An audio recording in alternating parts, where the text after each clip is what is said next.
Hello everyone, আসসালামু আলাইকুম। সবাইকে কি অবস্থা সবার? আশা করি সবাই অনেক ভালো আছে। তোমাদের সবাইকে স্বাগত জানাচ্ছি 10 মিনিট স্কুলের আরো একটা লাইভ ক্লাসে, সিকিউ স্পেশাল লাইভ ক্লাসে, chemistry mission A plus CQ যে লাইভ ক্লাসটা, সেখানে আমি চলে আসছি ফারদিন ভাইকে নিয়ে। সো যেটা কথা ছিল আসলে যে ভাইয়া যারা আসলে সিকিউ নিয়ে একটু স্ট্রাগল করতেছো, ভাইয়া একটু ডিটেইলস আকারে দেখায় দেন, বুঝায় দেন। সো তাদের জন্য লাইভ ক্লাসটা মানে শুধুমাত্র যে তাদের তা না, সবারই জন্য পুরো বইটা একটা রিভাইজ করে দেওয়ার মতো। সো এবার একটু ধরে ধরে একটু ধীর সুস্থে শুধুমাত্র সিকিউ এর দিকে ফোকাস করে কিন্তু আজকের ক্লাসটা। সো প্রথম চ্যাপ্টার তো টোটাল 12টা, আমরা চেষ্টা করবো 2 ঘন্টার মধ্যে ক্লাসটা শেষ করে দিতে, যাতে 10টা থেকে 12টা পর্যন্ত। আমরা এটা মনে করবো না 2 ঘন্টার মধ্যে এক একটা চ্যাপ্টারে 20টা করে সিকিউ সলভিং তো সম্ভব না আসলে, দরকারও নাই। এক একটা চ্যাপ্টারে 20টা সিকিউ এর কোনো দরকারও নাই, কারণ সব টাইপের মানে 100 টাইপের প্রশ্ন আসে না, আসে কয়েক টাইপের প্রশ্ন। এন্ড প্রত্যেক টাইপের প্রশ্ন আমরা ইনক্লুড করার চেষ্টা করছি এখানে। এন্ড ক খ নিয়ে তোমাদের অনেকের সমস্যা আছে, ক খ এর জন্য একটা আলাদা সাজেশন আমরা গ্রুপে পিডিএফ আকারে দিয়ে দিব। তো আজকে যত কথাবার্তা, দুই একটা ক খ নিয়ে কথা বলবো, বাট ম্যাক্সিমাম কথাবার্তা গ ঘ নিয়ে বলবো। তোমাদের উদ্দীপক ধরতে অনেক সময় প্যারা হয়। তো এই সবকিছু নিয়ে আজকে আমরা কথা বলবো। ঠিক আছে, সবাই একটু জানাই যে সবাই ঠিকঠাক মতো দেখতে পারতেছে কিনা, শুনতে পারতেছে কিনা। আচ্ছা, সাজেশনটা কি সিএম সবাই পাবে? কিসের সাজেশন? তুই যে বললি ক খ নাম্বারে ক খ যে সাজেশনটা, সেটা হ্যাঁ সবাই পাবে, গ্রুপে ইনশাল্লাহ সবাই পাবে, বাট এই স্লাইডটা সবাই পাবে না। আজকে গিয়ে যারা এফআরএল ক্লাস শেয়ার দিছে, আর আজকের যে সিকিউ ক্লাসটা, এটা যারা শেয়ার দিবা তারা কিন্তু এই স্লাইডটা পেয়ে যাবা। সো ওভারঅল পুরো এফআরএল এর যে স্লাইডটা, সেখানে ইসিকিউ গুলো ছিল। তো প্যারা নিও না, আজকে আর সময় নষ্ট না করে, যেহেতু অনেক রাতে তোমরা কষ্ট করে লাইভ দেখতে চলে আসছো, তোমাদের যে কাজ সেটা এফআরএল যারা শেয়ার দিছো এটা শেয়ার দিবা। জাস্ট শেয়ার দিয়ে একটা ফর্ম দিয়ে দিব, ফিল আপ করবা, তোমাদের কাছে এটা পিডিএফ চলে যাবে। ঠিক আছে? ওকে, এখন কথা হচ্ছে যে ব্যাপারটা যে ভাই এই জিনিসটা একেবারেই ক্লিয়ার। তোমাদের যাদের ফ্রেন্ড পরবর্তীতে এসে বলবে ক খ এর সাজেশন চাই, ক খ এর সাজেশন চাই, ক খ এর সাজেশন চাই, দয়া করে বলবা ভাইয়া ক্লাসটা শেয়ার করে রেখে দাও। শেয়ারটা তো আমার কাছে করে লাভ নাই, তোমার ফ্রেন্ডদের কাছে করো, তুমি নিজের প্রোফাইলে করো। কেন করবা? ফ্রেন্ডরাও দেখুক। মানে আমাদের ব্যাপারটা এরকম না, আমাদেরকে শেয়ার করে ছড়াই দাও, তোমার বন্ধুদেরকে জানাই দাও যে এরকম একটা ক্লাস হচ্ছে। সো মানে অনেক মানুষ জানেই না যে এরকম একটা ক্লাস আছে। সো ওরা জানলে জয়েন করতো, কেননা আমরা একসাথে করি। একসাথে কোনো কিছু করার কিন্তু মজাটাই আলাদা। এবং এই সিএমডি একটা কথা বলছিল, তোমার ফার্স্ট বেঞ্চ, সেকেন্ড বেঞ্চ বা আগের পরের বেঞ্চের ফ্রেন্ডরা জানলে বা জানা থাকলে কিন্তু তোমারই লাভ আসে। আসলে লাভ ভাই, এটা একটু দুষ্টামি বুদ্ধি হইলে এটা কিন্তু সত্য হয় যে পরীক্ষা হলে আমি একটু আটকে গেলে সে আসলে একটু নিজে না পড়ে সামনের জনকে পড়াবে। তো অলরেডি আমাদের অনেক স্টুডেন্ট জয়েন করে ফেলছে ক্লাসের মধ্যে। আমি আর না থাকি, তুই একটু কন্টাক্ট কর, আমি বাকি পার্টে যে কোনো সমস্যা আমি আছি। ঠিক আছে, ওকে। সো আসো আমরা এখন ক্লাসটা শুরু করি। সো আমরা শুরু করব একদম একটু কয়েকটা ডিটেইলস নিয়ে, যে গিয়ে তোমার কোন কোন অধ্যায় সিকিউ এর জন্য বেশি ইম্পর্টেন্ট। দেখো, চ্যাপ্টার 3 থেকে আমি সবসময় সিকিউ আসতে দেখছি। ঠিক আছে, চ্যাপ্টার 3 ইম্পর্টেন্ট। 4 ছাড়া 4 থেকে সিকিউ আসে না এরকম হয় নাই। 5 থেকে আসে, কয়েক টাইপের আসে, খুব ইন্টারেস্টিং এই চ্যাপ্টার গুলা। অধ্যায় 6 থেকে আসবে, 7 থেকে আসবে, 8 থেকে আসবে, 10 থেকেও আসে। বাট খুব ইন্টারেস্টিং কারণে স্টুডেন্টরা কেন জানি চ্যাপ্টার 10 এটা একটু অ্যাভয়েড করতে চায়। কেন অ্যাভয়েড করতে চায় আমি জানি না, একটু কেমন যেন সেজন্য হয়তো, বাট ওরা একটু কেন জানি অ্যাভয়েড করতে চায়, বুঝছো? তো প্যারা নাই, চ্যাপ্টার 10ও এখানে রাখছি, কি কি টাইপের সিকিউ আসে সেটা আছে। আর চ্যাপ্টার 11 এর সিকিউটা না আছে 9। চ্যাপ্টার 11 থেকে সবচেয়ে বেশি মার্কস আসে পরীক্ষায়, অর্গানিক কেমিস্ট্রি, বাট এটা আছে 9। তাহলে এটা কই থাকবে? এটা আগামীকাল 12টায় ক্লাস আছে, সেখানে কি আমাদের অর্গানিক কেমিস্ট্রি সিকিউটা থাকবে। ঠিক আছে, ওকে। সো এখন আমরা দেরি না করে শুরু করি গিয়ে আমাদের প্রথম চ্যাপ্টার, অধ্যায় 1 রসায়নের ধারণা নিয়ে। আজকে এফআরএল ক্লাসে আমি বলছি এই অধ্যায় 1 থেকে খুব অনেক টাইপের সিকিউ আসেই না। ঠিক আছে, বলতে গেলে আসেই না, বাট যদি আসে তাহলে যে সিকিউটা আসবে সেটা গিয়ে এই টপিকটা খুব ইম্পর্টেন্ট। শুধু এখানে যে 3টা চিহ্ন দেয়া আছে, এই 3টা চিহ্ন থেকে আসবে এমন না, অন্য যে কোনো চিহ্নই কিন্তু আসতে পারে। সো দ্যাটস ওয়াই তোমার সবচেয়ে ইম্পর্টেন্ট কাজ যেটা, এই চ্যাপ্টারের শেষে যে টেবিলটা দেয়া আছে চিহ্নের, সেই টেবিলটা ভালো করে শিখে ফেলা। ঠিক আছে, এই চ্যাপ্টারের শেষে যে টেবিলটা আছে, সেই টেবিলটা তোমরা ভালো করে শিখে ফেলবা। ওকে, বুঝতে পারছো? সো আসো এরপর হচ্ছে কি আমরা দেখি এখানে কি বলা হয়েছে, উদ্দীপকে কোনটি ক্যান্সার কোষ সৃষ্টি করতে পারে। সেখানে বলা হয়েছে হচ্ছে কি, এই যে দেখো আমরা জানি কোনটা ক্যান্সার কোষ সৃষ্টি করে, তাই না? এখানে আমি বেশি সময় দিব না। ক্যান্সার কোষ সৃষ্টি করে হচ্ছে আমাদের তেজস্ক্রিয় চিহ্নের সাথে রিলেটেড। তো তোমার চিহ্নগুলা কিন্তু চিনতে হবে, তুমি খালি নাম পারলে হবে না, তোমার চিহ্ন কোনটা কি মিন করে সেটা পারতে হবে। Got it? ওকে। এরপর হচ্ছে বলছে 1 আর 2 সাংকেতিক চিহ্ন বিশিষ্ট রাসায়নিক পদার্থ কিভাবে পরিবেশের ক্ষতি সাধন করে। এটা পারার জন্য তোমার 1 নম্বর জিনিস যেটা জানতে হবে, এই 1 আর 2 দিয়ে কি বুঝাচ্ছে, 1 আর 2 দিয়ে কি বুঝাচ্ছে, এন্ড তারপর যেটা পারতে হবে এই 1 আর 2 এটার আন্ডারে কারা পড়তেছে। 1 আর 2 নাম্বার এটা যেটা আছে এটার আন্ডারে কারা পড়তেছে সেটা তোমার জানতে হবে। বুঝতে পারছি? সো আশা করি একটু দেখো অ্যান্সার গুলা দেখো। মোমের মূল উপাদান জানো হাইড্রোকার্বন, পেটে অ্যাসিডিটির জন্য অ্যান্টাসিড কেন খাওয়া হয় সেটাও তোমাদের জানা উচিত, সাজেশনে পেয়ে যাবা। এখানে বলা হয়েছে কোনটা ক্যান্সার সৃষ্টি করতে পারে, অবভিয়াসলি 3 নাম্বার ক্যান্সার সৃষ্টি করে। আর এটা কি, এটা হচ্ছে তেজস্ক্রিয় পদার্থ, রাইট? এটা দিয়ে কি মিন করে, এটা দিয়ে মিন করে তেজস্ক্রিয় পদার্থ, রাইট? আর হচ্ছে 1 আর 2 দিয়ে কি মিন করে, 1 আর 2 দিয়ে হচ্ছে আগুনের শিখা, যেটা দিয়ে দাহ্য পদার্থকে বুঝায়।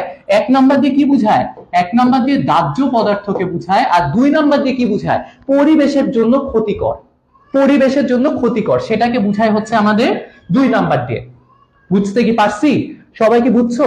দেখি আমাদের সাথে কারা কারা জয়েন করছে। আমি দেখতে পাচ্ছি রিশা জয়েন করছে আমাদের সাথে, তারপর হচ্ছে শাম্মী ইসলাম জয়েন করছে, ফাতেমা জয়েন করছে, তারপর হচ্ছে শারমিন জয়েন করছে, মাহবুবুল জয়েন করছে, তারপর হচ্ছে মাসুমা জয়েন করছে।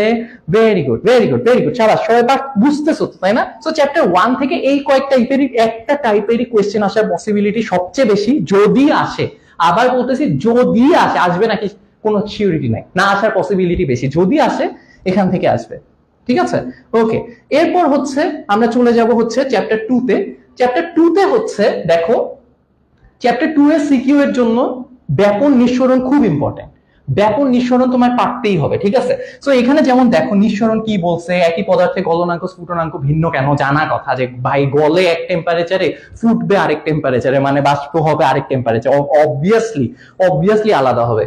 এটা হচ্ছে একটা জিনিস, এটা হচ্ছে একটা জিনিস। এরপর বলা হয়েছে উদ্দীপকের প্রক্রিয়াটা কোন ধরনের পরিবর্তন। ভাইয়া দেখো এখানে কি হয়েছে, উদ্দীপকের প্রক্রিয়া কি হয়েছে, HCl আর NH4OH যুক্ত হয়েছে, বিক্রিয়া করে NH4Cl উৎপন্ন করছে। পরিবর্তন দুইটা শিখছো তোমরা, একটা হচ্ছে ভৌত, একটা হচ্ছে রাসায়নিক। তাহলে এটা কোন ধরনের পরিবর্তন হয়েছে বলো? বলো। ভৌত পরিবর্তনে কি হয়, জাস্ট অবস্থার পরিবর্তন হয়। আর রাসায়নিক পরিবর্তনে কি হয়, নতুন টাইপের পদার্থ তৈরি হয়। তো আমি আশা করি এটা তোমরা পারবা এন্ড ইজিলি এক্সপ্লেইন করতে পারবা। এখানে ধরে ধরে বলে দেওয়ার তো কিছু নাই, জাস্ট হচ্ছে এই যে এখানে সবগুলার অ্যান্সার দেয়া আছে, সবগুলার অ্যান্সার দেয়া আছে, আমি জাস্ট তোমাদেরকে ধরায় দিব, তোমরা পারবা, পারা উচিত, পরশুদিন পরীক্ষা, রাইট? ওকে। এরপর ঘতে কি বলা হয়েছে, ঘতে বলা হয়েছে হচ্ছে গিয়ে যে উৎপন্ন সাদা ধোঁয়া কিন্তু এই যে NH4Cl এর সাদা ধোঁয়া, এটা বলছে এ প্রান্তের কাছাকাছি কেন হয়েছে, বি প্রান্তের কাছে কেন হয় নাই। বুঝো, এখানে তোমার চলে আসতেছে ব্যাপনের আইডিয়াটা, সেটা হচ্ছে HCl গ্যাস এদিক গেছে, তারপর হচ্ছে NH4OH এদিক যাওয়া শুরু করছে। একটা নির্দিষ্ট সময় পর, একটা ফিক্সড সময় পর, ধরো আমি আর ফারদিন ভাই তো একটু মোটু রাইট? সো জানো তোমরা, আমি আর ফারদিন ভাই যদি দৌড়ানো শুরু করি, আমি আবার বলতেছি, আমি আর ফারদিন ভাই যদি দৌড়ানো শুরু করি, তাহলে কি হবে, কে আগে দৌড়াবে? আমি আগে দৌড়াবো, তাই না? যদি বলো যে 10 সেকেন্ডের মধ্যে কে কত দূরে যাও, কে বেশি দূরে যাবে? আমি বেশি দূরে যাব, তাই না? দ্যাটস ওয়াই হচ্ছে এই দুইটার মধ্যে যার ভর কম, কোন ভর, আণবিক ভর কম, সে হচ্ছে বেশি ডিস্টেন্স পার করবে সেম টাইমে। সো দ্যাটস ওয়াই হচ্ছে কোনো একটা বেশি ডিস্টেন্স পার করবে NH4OH আর HCl এর মধ্যে, আরেকটা হচ্ছে কম ডিস্টেন্স পার করবে। বুঝতে কি পারছি? এখন কোনটা কম ডিস্টেন্স পার করবে, কোনটা বেশি ডিস্টেন্স পার করবে, চলো দেখে আসি।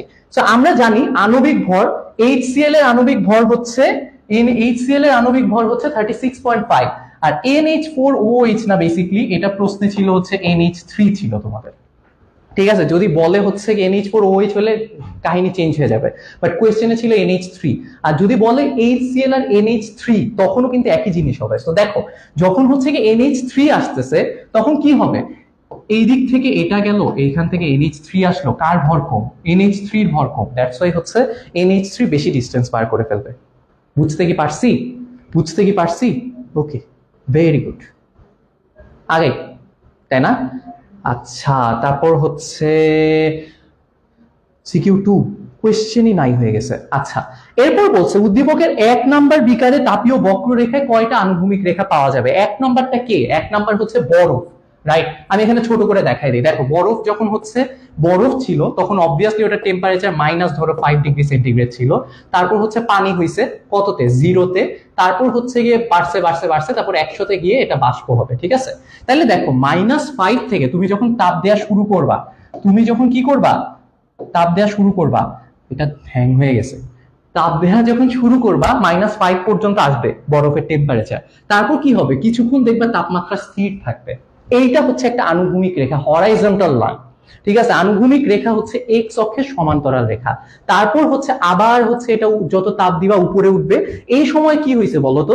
বরফ গলে পানি হয়েছে। এই সময় তুমি যত তাপ শক্তি দিছো তাপমাত্রা বাড়ে নাই, এই তাপ শক্তি ইউজ করে বরফ গলে পানি হয়েছে, তাই তাপমাত্রা বাড়ে নাই। সো সময় গেছে বা তাপমাত্রা দিছো কিন্তু তাপ দিছো, কিন্তু হচ্ছে তাপমাত্রা চেঞ্জ হয় না। এটা হচ্ছে একটা হরাইজন্টাল লাইন। আবার যখন 100-তে পৌঁছায় যাবে, 100-তে পৌঁছায় যাবে, তখন হচ্ছে আবার পানি হচ্ছে বাষ্পে পরিণত হবে। এখানে আরেকটা হরাইজন্টাল লাইন বা আনুভূমিক রেখা তৈরি হবে। বুঝতে পারছি? তারপর হচ্ছে কি হবে? এবার চলে গেল। তাহলে কয়টা আনুভূমিক রেখা পাইছো? 2টা। সুন্দর করে এই গ্রাফটা বইয়েও দেয়া আছে, সুন্দর করে গ্রাফটা আঁকবা, একটু করে ডিসক্রাইব করবা। কই গেল? সুন্দর করে গ্রাফটা আঁকবা, ডেসক্রাইব করবা কোথায় কি আছে। এখানে পানি আছে, এখানে বরফ আছে, এই জায়গায় হচ্ছে পানি থেকে বরফ হচ্ছে, তারপর হচ্ছে এই জায়গায় হচ্ছে স্ফুটনাঙ্ক রেখা, এখানে পানি থেকে বাষ্প হচ্ছে। তো এই জিনিসগুলো একটু সুন্দর করে এক্সপ্লেইন করে দিবা, ফুল মার্কস পাবা। গ্রাফটা আঁকতে হবে, এটা যদি না আঁকো কোনো মার্ক মানে 1 দিতাম, আমি হলে 1 দিতাম এটা না আঁকলে। ওকে, এরপর বলছে হচ্ছে গিয়ে এখানে এক্সপ্লেইন করা আছে। এক্সপ্লেইন করার চেয়ে গ্রাফটা প্রপারলি আঁকা ইম্পর্টেন্ট। তুমি কিভাবে এক্সপ্লেইন করতেছো না করতেছো তার চেয়ে গ্রাফ আঁকা ইম্পর্টেন্ট, আমি আবার বলতেছি। ওকে, এরপর হচ্ছে দেখো, এরপরে কি বলছে? যে 2 নাম্বার বিকারে তাপীয় বক্ররেখা 1 নাম্বারের মতোই হবে নাকি? 2 নাম্বার বিকারে কে আছে? ন্যাপথালিন। এটা কেমন? এটা কেমন বলো তো? ন্যাপথালিন হচ্ছে আমার ঊর্ধ্বপাতিত পদার্থ। ন্যাপথালিন আমার কেমন পদার্থ? ন্যাপথালিন হচ্ছে আমার ঊর্ধ্বপাতিত পদার্থ, ঠিক আছে? তো এই যে আমার একটা ঊর্ধ্বপাতিত পদার্থ আছে, কে আছে? ন্যাপথালিন আমার একটা কেমন পদার্থ আছে? ঊর্ধ্বপাতিত পদার্থ আছে। কেন এটা ঊর্ধ্বপাতিত পদার্থ? কারণ হচ্ছে এই কঠিন থেকে ডিরেক্ট বাষ্প হয়ে যায়, মাঝখানে কোনো তরল নাই। বুঝতে পারছি? সো এখানে কি হবে? এখানে কি আগের মতো সেম রেখা হবে? না, এখানে কি হবে? এখানে হচ্ছে ধরো টেম্পারেচার বাড়লো, এখানে কঠিন অবস্থায় ছিল, তারপর এই সময় কি হয়েছে? কঠিন থেকে তরল হয়েছে? না, এই সময় হচ্ছে কঠিন থেকে ডিরেক্ট বাষ্প হয়েছে, তারপরে উঠে চলে যাবে। বাষ্পের পর তো আর কিছু নাই। সো আর কিছু নাই। লাইন আসছে ভাই, কি সুন্দর, আমি বললাম আর চলে আসছে। সো এখানে আমি আনুভূমিক রেখা কয়টা পাবো? এখানে আনুভূমিক রেখা আমি পাবো একটা। সো আগে কয়টা পাইছি? 2টা। পানিতে কয়টা পাইছি মানে বরফে কয়টা পাইছি? 2টা। এখানে কয়টা পাবো? একটা। That's it, easy. বুঝছো? চ্যাপ্টার 2 থেকে এই প্রশ্নগুলাই আসে, এগুলাই আসে। আরেকটা আসে যেটা আমার মনে হয়েছে খুব একটা ইম্পর্টেন্ট না এখানে অ্যাড করা, তারপর আমি বলে রাখি। আর একটা জিনিস, সেটা হচ্ছে একটু পড়বা, খুব ভালোভাবে পড়বা। সেটা হচ্ছে 1 মিনিট। সেটা হচ্ছে আন্তঃআণবিক। কি হইল? বোর্ড তো নাই হয়ে গেছে মনে হচ্ছে। ভাই, আমি যত ক্লাসে যাই আমার সাথে বোর্ডগুলার এত শত্রুতা আছে, এত শত্রুতা ভাবা যায় না। সো আন্তঃআণবিক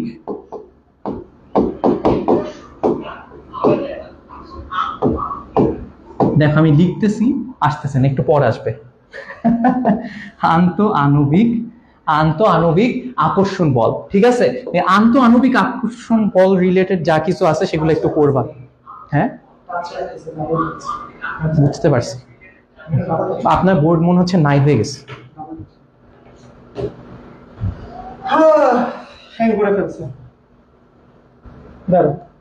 একটা মিনিট টাইম দাও, কিছু মনে করো না।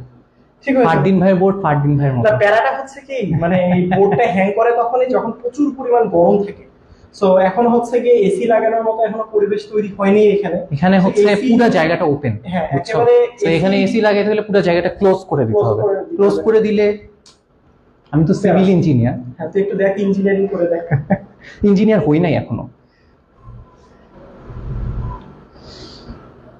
1 মিনিট আসতেছে, প্যারা নিও না। ওই যে ফারদিন ভাই বোর্ড, ফারদিন ভাইয়ের মতো। ফারদিন ভাই তো যেটা বলতেছিলাম, আমি বলতে থাকি, আপনি বোর্ড ঠিক করেন। সেটা হচ্ছে আন্ত আণবিক যে আকর্ষণ বল যেটা হয়, সে আন্ত আণবিক আকর্ষণ বল থেকে অনেক সময় কোয়েশ্চেন আসে, খুব মানে রকেট সায়েন্স কিছু না, জাস্ট হচ্ছে তোমাকে কঠিন দিল, তরল দিল, বায়বীয় দিল, এরকম আসা একদম উচিত না, এটা একদম বাচ্চাদের কোয়েশ্চেন। কিন্তু ধরো দিল, দিয়ে বললো হচ্ছে গিয়ে এখানে মানে এই পরিবর্তনটা কেন হচ্ছে না হচ্ছে এগুলা, ঠিক আছে। তো তখন তোমার হচ্ছে ওই আন্ত আণবিক আকর্ষণ নিয়ে কথা বলতে হবে। আরেকটা হচ্ছে কণার গতিতত্ত্ব নিয়ে একটু আসতে পারে, যে কণার গতিতত্ত্ব, কঠিনে কণার গতি সবচেয়ে কম থাকে, তরলে বাড়ে, বাষ্পে আরো বেড়ে যায়। যখন গতি বাড়ে, কণার গতি বাড়ে, যখন কণার গতি বাড়তেছে তখন আন্ত আণবিক আকর্ষণ বল তত কমতে থাকে। শেষ, চ্যাপ্টার 2 শেষ। দুইটা চ্যাপ্টার শেষ করে দিছিস? হ্যাঁ ভাই, এই দুইটা চ্যাপ্টার তো আসলে কোনো চ্যাপ্টারই না, আসল পড়া তো শুরু হবে এখন। পোলাপাইন যারা এখনো মনোযোগ দিয়ে পড়ো না, এখন থেকে পড়ো, ঠিক আছে। এখন হচ্ছে দেখো, এগুলো সব কিন্তু বোর্ড কোয়েশ্চেন। আমার এত কোয়েশ্চেন বসে বসে বানানোর ইচ্ছা নাই, আমি বোর্ড কোয়েশ্চেনই দিছি, সবগুলো বোর্ড অ্যানালাইসিস করছি। তারপর তোমাদেরকে কয়েকটা জিনিস দেখাইতে আনছি, দেখো একই টাইপের প্রশ্ন যে আসতেই থাকে আসতেই থাকে, বুঝতে পারছো? তো কি রকম আসতেছে দেখাই। সেটা হচ্ছে যে বলছে উদ্দীপকের বি চিত্রের মৌলটির একটি পরমাণুর ভর যদি এত হয়, এটার আপেক্ষিক পারমাণবিক ভর কত হবে? উদ্দীপকের মৌলটার যদি হচ্ছে গিয়ে একটি পরমাণুর ভর এত হয়, তাইলে ওর আপেক্ষিক পারমাণবিক ভর কত হবে? জিনিসটা কিন্তু খুব ইম্পর্টেন্ট। কেন ইম্পর্টেন্ট? আপেক্ষিক পারমাণবিক ভর বের করা পরীক্ষায় অনেকবার আসছে। দেখো কিভাবে বের করতে হয়। এখানে যে পরমাণুর ভরটা দেয়া আছে, সেই ভরকে তোমার জাস্ট একটা ভ্যালু মনে রাখতে হবে, সেই ভ্যালু দিয়ে ভাগ করে দিতে হবে। এটা এমসিকিউতে আসলেও আমি অবাক হবো না। একটা ভ্যালু মনে রাখতে হবে, সেই ভ্যালু দিয়ে ভাগ করতে হবে, সেটা হচ্ছে কার্বন 12 আইসোটোপের ভরের 1/12 অংশ। লিখবা, ফর্মুলা লিখবা, মৌলের একটি পরমাণুর ভর ডিভাইডেড বাই কার্বন 12 আইসোটোপ এর পারমাণবিক ভরের 1/12 অংশ। এটা লিখছো। লেখার পর যেটা করবা, ওই যে কার্বন 12 আইসোটোপের ব্লা ব্লা ব্লা ব্লা ব্লা, সেটার ভ্যালু হচ্ছে 1.66 × 10⁻⁻24 গ্রাম। এটা মনে রাখতে হবে। তোমার যদি একটা পরমাণুর ভর দেয়া থাকে, সেটাকে এই ভ্যালু দিয়ে ভাগ করে দিবা, ইজি পিজি, শেষ, এই ম্যাথ শেষ, বুঝছো? তারপর ভাগ করে দাও, তোমার ওই যে একটা পরমাণুর ভরকে এটা দিয়ে ভাগ করে দাও, অ্যান্সার আসছে 7। তাহলে পারমাণবিক ভর 7। কোনো কঠিন জিনিস? অনেক কঠিন, প্যারা লাগতেছে? এটা আসছে, অনেকবার আসছে এসএসসিতে। এরপর বলছে যে পরমাণুর গঠন ব্যাখ্যায় উদ্দীপকের কোন চিত্রটি অধিকতর গ্রহণযোগ্য?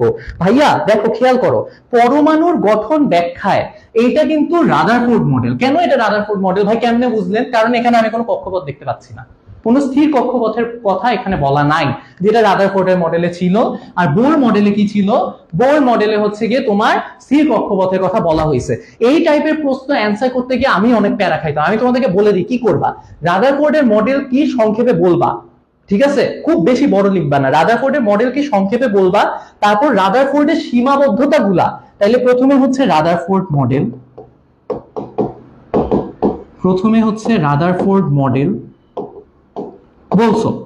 বলছো ভাল লাগছে, বলছি। তারপর হচ্ছে খুব সংক্ষেপে বলবা কি কি বলা হয়েছে। তারপর বলবো হচ্ছে সীমাবদ্ধতা, রাদারফোর্ডে কার সীমাবদ্ধতা? রাদারফোর্ডের সীমাবদ্ধতা, ঠিক আছে। এই রাদারফোর্ডের সীমাবদ্ধতা বোর পরমাণু মডেলে কিভাবে ওভারকাম করা হয়েছে সেটা হচ্ছে তুমি এখানে বলবা। যেমন রাদারফোর্ডে কোনো কক্ষপথের কথা বলা নাই, বোর বলছে। তারপর রাদারফোর্ডে বর্ণালী ব্যাখ্যা করা যায় না, বোরেরটা দিয়ে বর্ণালী ব্যাখ্যা করা যায়। এরকম সহজ সহজ জিনিসপাতি বলে দিবা, ফুল মার্কস পাওয়া যাবা। বুঝতে পারছো? অনেকে হচ্ছে ছক নিয়ে তুলনা করতে বসে যায়, এমন করার দরকার নেই, একটু গুছায় লিখলেই এখানে ফুল মার্কস পাবা। এখানে সব 1 মার্কস তুমি পাবা।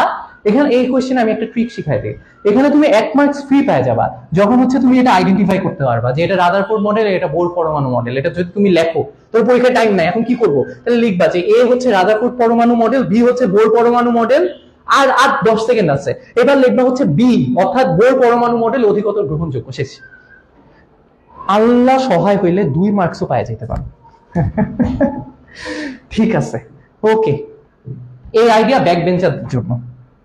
ওকে ওকে, এবার আসো, এবার হচ্ছে একটা গেল। এরপর হচ্ছে বলছে যে এম শেলে ইলেকট্রন কত বেগে ঘুরবে ব্যাখ্যা করো। এম শেলে ইলেকট্রন কত বেগে ঘুরবে ব্যাখ্যা করো, ঠিক আছে। সো ব্যাপারটা হচ্ছে দেখো, তোমার হচ্ছে কি ইলেকট্রন কত বেগে ঘুরবে এই জিনিসটা ফারদিন ভাইয়ের মেয়ে কান্না করতেছে, কারণ ফারদিন ভাইকে ক্লাস দেওয়া হচ্ছে না, ঠিক আছে। আচ্ছা, আমরা কিন্তু বাসায়, বাই দ্য ওয়ে, জানো আমরা কিন্তু স্টুডিওতে না, আমরা কিন্তু বাসায়। সো পুরা পুরা ঘরোয়া পরিবেশে ক্লাস হচ্ছে। সো ব্যাপারটা হচ্ছে উদ্দীপকের এম শেল, এম মানে কি, কে এল এম, এম মানে কি 3 নাম্বার, 3 নাম্বার শেলে ইলেকট্রন কত বেগে ঘুরবে, mvr equals to nh by 2 pi, এটা দিয়ে করা যায়। mvr equals to nh by 2 pi দিয়ে করা যায়, বাট এখানে একটা সমস্যা হচ্ছে, এখানে আর দিতে হয়।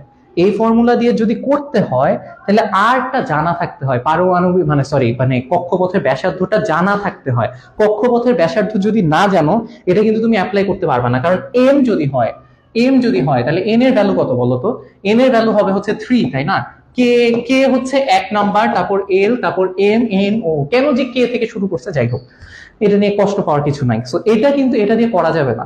সো এই বেগ বের করার জন্য হচ্ছে গিয়ে আমার হচ্ছে কক্ষপথের ব্যাসার্ধটা দেওয়া থাকতে হয়।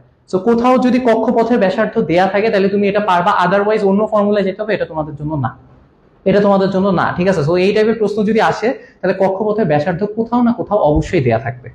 ওকে, সো কক্ষপথের ব্যাসার্ধ মুখস্থ করতে হবে না, তোমরা পারা না, তো এটা তোমাদের লেভেলে পড়াশোনা না। ঠিক আছে, এরপর বলছে পরমাণুর গঠন বর্ণনায় চিত্র 1 ও 2 এর মধ্যে কোনটা বেশি সফল, বলো। বলছে একটু আগে, এটা আসছে, দেখছো বারবার যে আসতেছে, জাস্ট এই গ নাম্বারটা দেখানোর জন্য যে এইটা যদি আসে, যদি কারেকশন না আসে তাইলে এটা আর অ্যান্সার করতে যায় না। যদি কারেকশন না আসে, যদি আর এর ভ্যালু তোমাকে দিয়ে না দেয়, আবার বলতেছি, যদি আর এর ভ্যালু দিয়ে না দেয় তাহলে এটা অ্যান্সার করতে যাবা না। যদি কোথাও তোমাকে কত বেগে ঘুরবে, হ্যান ত্যান এই টাইপের, বা কৌণিক ভরবেগ কত, এখানে একটা জিনিস আছে, এখানে যদি বলতো যে কৌণিক ভরবেগ কত, কৌণিক ভরবেগ কত, এটা যদি চাইতো তাহলে কিন্তু তোমার আর ফার কিছু লাগতো না। কৌণিক ভরবেগের ফর্মুলা mvr, এটা ইকুয়ালস টু আমরা লিখতে পারি nh বাই 2 পাই। এটা কিভাবে আসছে কলেজে গিয়ে শিখবা, কলেজে পোলাপাইনকে শিখাই, সো এখন তোমাদের এটা শিখার বিষয় না। সো এই nh বাই 2 পাই এর ভ্যালু কিন্তু তুমি ইজিলি বের করতে পারবা।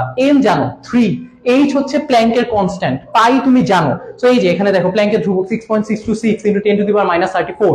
সো প্ল্যাঙ্কের কনস্ট্যান্ট পাই এর ভ্যালু তুমি জানো, সো সবই জানো। এখানে জাস্ট হচ্ছে তুমি যেটা করবা, ভ্যালুগুলো বসায় দিবা, তাহলে এটার ভ্যালু পাবা, এটার ভ্যালু পাওয়া মানে এটার ভ্যালু পাওয়া, দ্যাটস ইট।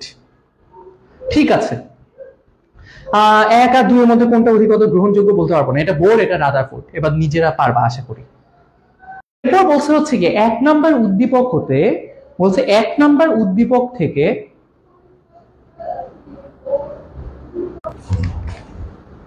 অবশ্যই আসি লাইভে।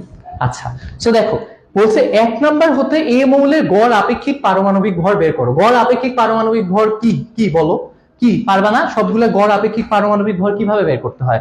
যখন হচ্ছে তোমার আইসোটোপ দেয়া থাকে, আইসোটোপের ভর সংখ্যা দেয়া থাকে, শতকরা পরিমাণ দেয়া থাকে, এটা একটা খুব সুন্দর অথচ সহজ একটা ফর্মুলা আছে। জাস্ট কিছু করবা না, এটার সাথে এটা গুণ দিবা, এটার সাথে এটা গুণ দিবা, এটার সাথে এটা গুণ দিবা, বুঝছো? কি করবা?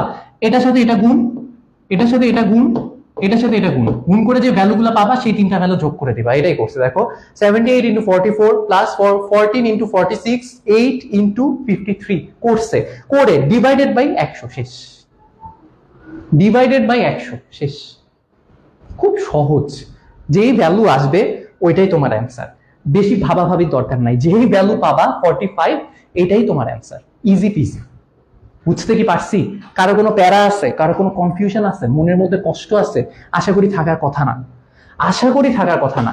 এরপর বলছে হচ্ছে কি 2 নাম্বার উপস্তরগুলোর শক্তির ক্রম পরমাণুর ইলেকট্রন বিন্যাস নীতির প্রতিফলন। 2 নাম্বারে যে শক্তি স্তরের যে ক্রমটা দেয়া আছে, এটা কোন নীতির প্রতিফলন বলতো? কোন নীতির প্রতিফলন? আউফবাউ নীতির প্রতিফলন, রাইট? কোন নীতির প্রতিফলন? আউফবাউ নীতির প্রতিফলন। এটা দিয়ে কি বোঝাচ্ছে? যে এটা শক্তি কম, এটা শক্তি বেশি, এটা শক্তি আরো বেশি, এটা শক্তি সবচেয়ে বেশি এই 4টার মধ্যে।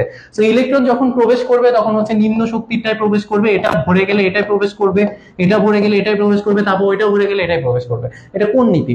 আউফবাউ নীতি। মাথায় রেখো, আউফবাউ কিন্তু কারো নাম না, ঠিক আছে? আউফবাউ অর্থ হচ্ছে ছোট থেকে বড় সাজানো। সো অনেকে ভাবে আউফবাউ কারো নাম, হুদাই বলে যে আউফবাউ স্যারের নীতি। আউফবাউ স্যার কেন জানি বলে, আমি জানি না, আউফবাউ কারো নাম না, ঠিক আছে? তো লিখতে পারবা, আশা করি লিখতে পারবা। সো এটা হচ্ছে কোন নীতি অনুসরণ করে? আউফবাউ নীতি অনুসরণ করে। এই যে শক্তি বেশি না কম সেটা আজকে এপারের ক্লাসেও দেখাইছি। তোমরা আরেকটু চেক করে দেখতে পারো, সেটা হচ্ছে প্রত্যেকটার n প্লাস l যোগ করবা। মাথায় রেখো l এর ভ্যালু, অ্যাজিমুথাল কোয়ান্টাম নাম্বার বলে এটাকে, l এর ভ্যালু প্রত্যেকটা উপশক্তি স্তরের জন্য আলাদা আলাদা। s এর জন্য 0, p এর জন্য 1, d এর জন্য 2, f এর জন্য 3। এটা আপাতত মনে রাখো, ঠিক আছে? সো n কি ভাই, n কই পাবো? n হচ্ছে এই যে প্রধান শক্তি স্তর, এটা 5, এটা 6, এটা 4, এটা 5, ঠিক আছে? তো তুমি যেটা করবা n আর l যোগ করবা। এখানে কি আছে, 5p আছে না, 5p, p মানে কত, 1, তার মানে 5 প্লাস 1 করবা, কত আসে? এটার জন্য 5 প্লাস 1 কত আসে, 6। এটা কি 6s, 6 প্লাস s এর ভ্যালু কত, 0, তাহলে এটাও 6 আসে। 4f, 4 প্লাস কি বলো, 4 প্লাস 3 কত আসে, 7 আসে। 5d, 5 প্লাস 2 কত আসে, 7 আসে। ভাই 6 আর 6 তো সমান, তাহলে এটা কেন বড়? দেখো যখন হচ্ছে এই দুইটা যোগফল সমান হয়ে যায়, তখন হচ্ছে এই যে n এর ভ্যালু যার বেশি তার শক্তি বেশি হয়। এটা মাথায় রেখো, যখন দুইটা ভ্যালু সমান হয়ে যায় তখন n এর ভ্যালু যার বেশি তার শক্তি বেশি হয়। ঠিক আছে? আশা করি এতটুকু পারবা, এতটুকু বুঝছো তাই না? এতটুকু বুঝছো না? ঠিক আছে, এরপর আসি। সো আচ্ছা, এটা তো পারছি, শেষ। 3 নাম্বার থেকে এই কয়েক টাইপেরই প্রশ্ন আসে। একটা জিনিস আসে, সেটা হচ্ছে গিয়ে তোমার ইলেকট্রন বিন্যাসের যে ব্যতিক্রম, ইলেকট্রন বিন্যাসের ব্যতিক্রমটাও আসতে পারে, সেটা আছে অন্য কোনো চ্যাপ্টারের সাথে মিলায় দিতে পারে। ভাই মাথায় রেখো, কেমিস্ট্রিতে কিন্তু একটা সমস্যা আছে। কেমিস্ট্রি কিন্তু তুমি কোনো একটা চ্যাপ্টার বাদ দিয়ে গেলে প্যারা খেয়ে যেতে পারো, কারণ দেখবে ক আর খ অথবা গ ঘ চারটা, ক খ গ ঘ চারটা 4 চ্যাপ্টার থেকে দিয়ে দিলে অবাক হওয়ার কিছু নাই, অবাক হবা না, ঠিক আছে? দেখবে 4 চ্যাপ্টার থেকে দিয়ে দিছে। কেমিস্ট্রিতে এটা হয়, কেমিস্ট্রি একটা সাথে আরেকটা মিলায় দেয়, কারণ কেমিস্ট্রি তো বুঝছো তো লেজেন্ডারি সাবজেক্ট, তো রয়্যাল সাবজেক্ট, অন্য সব সাবজেক্টের উপরে আছে কেমিস্ট্রি। অন্য সব সাবজেক্টের এক্সপ্লেনেশন যেখানে গিয়ে শেষ হয়, সেখানে কেমিস্ট্রির এক্সপ্লেনেশন শুরু হয়। একটা এক্সাম্পল দিব, একটু মজা নেই, আসো। বরফ যে পানিতে ভাসে, কেন ভাসে? বরফের ঘনত্ব পানির চেয়ে কম, রাইট? বরফের ঘনত্ব পানির চেয়ে কেন কম? একই ভরের পানি আমি যদি বরফ বানাই ফেলি, সেটা ঘনত্ব কমে যায় কেন? তার মানে আয়তন বেড়ে যায়। আয়তন কেন বেড়ে যায়? এই যে আয়তন কেন বেড়ে গেল, পানি থেকে যখন বরফ হয় আয়তন বেড়ে যায়। ফিজিক্স এখানে শেষ, স্টপ, ফিজিক্সের দৌড় শেষ। কেন বেড়ে যায়, এখান থেকে কেমিস্ট্রির কাহিনী শুরু। তো ফিজিক্স যেখানে আটকায় গেছে, ওখান থেকে কেমিস্ট্রি শুরু হয়েছে, বুঝছো? আচ্ছা, রিফাত ভাই দেখলে মনে হয় আমাকে বকবে। রিফাত ভাই, আমি ভয় পাই না আপনাকে, বকেন। আচ্ছা, এরপর বলছে গিয়ে গতে বলছে পর্যায় সারণীতে সি মৌলের অবস্থান নির্ণয় করো। ছি ছি ছি, কি সহজ প্রশ্ন! সি একটা মৌল হয়েছে? সি পারমাণবিক সংখ্যা, নিচে যেটা দেয়া আছে এটা পারমাণবিক সংখ্যা, কত দেখতে পাচ্ছ, 20। পারমাণবিক সংখ্যা যদি 20 হয়, মাথায় রেখো, যদি অবস্থান নির্ণয় করতে বলে দুইটা জিনিস, পর্যায় আর হচ্ছে গ্রুপ বের করতে বলছে। সো অবভিয়াসলি তুমি জানো কি করতে হবে, তোমার ইলেকট্রন বিন্যাস করে নিতে হবে। সো এটা কে বুঝতেই পারতেছো, এটা ক্যালসিয়াম বেসিক্যালি। সো ক্যালসিয়ামের ইলেকট্রন বিন্যাস যখন করে নিবা, ইলেকট্রন বিন্যাস করে নেওয়ার পর তুমি যে কাজটা করবা, সেটা হচ্ছে সবচেয়ে বড় যে নাম্বারটা দেখতেছো না, এন এর ভ্যালু সবচেয়ে বড় যেটা, প্রধান শক্তি স্তর সবচেয়ে বড় যেটা, ওটাই হচ্ছে পর্যায়। তাহলে এর পর্যায় কত, 4। আর এটা কোন ব্লক মৌল? সর্বশেষ ইলেকট্রন এস এ প্রবেশ করছে। এস এ যদি প্রবেশ করে, তাহলে এস এ যে কয়টা ইলেকট্রন আছে এইটাই হচ্ছে ওর গ্রুপ। তাহলে এটা যদি এস ব্লক মৌল হয়, এস এ কয়টা ইলেকট্রন আছে, 2টা, তাহলে এস, এটা হচ্ছে এস ব্লক মৌল। বুঝতে কি পারছো? সবাই কি বুঝতে পারছো? কার কোনো কনফিউশন আছে ভাইয়া? একটু বলো তো।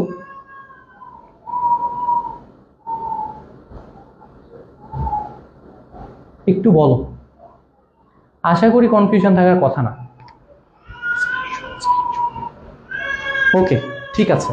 এরপর বলছে এ বি আর সি মৌলত্রয়ের পারমাণবিক ব্যাসার্ধের ক্রম বিশ্লেষণ করো।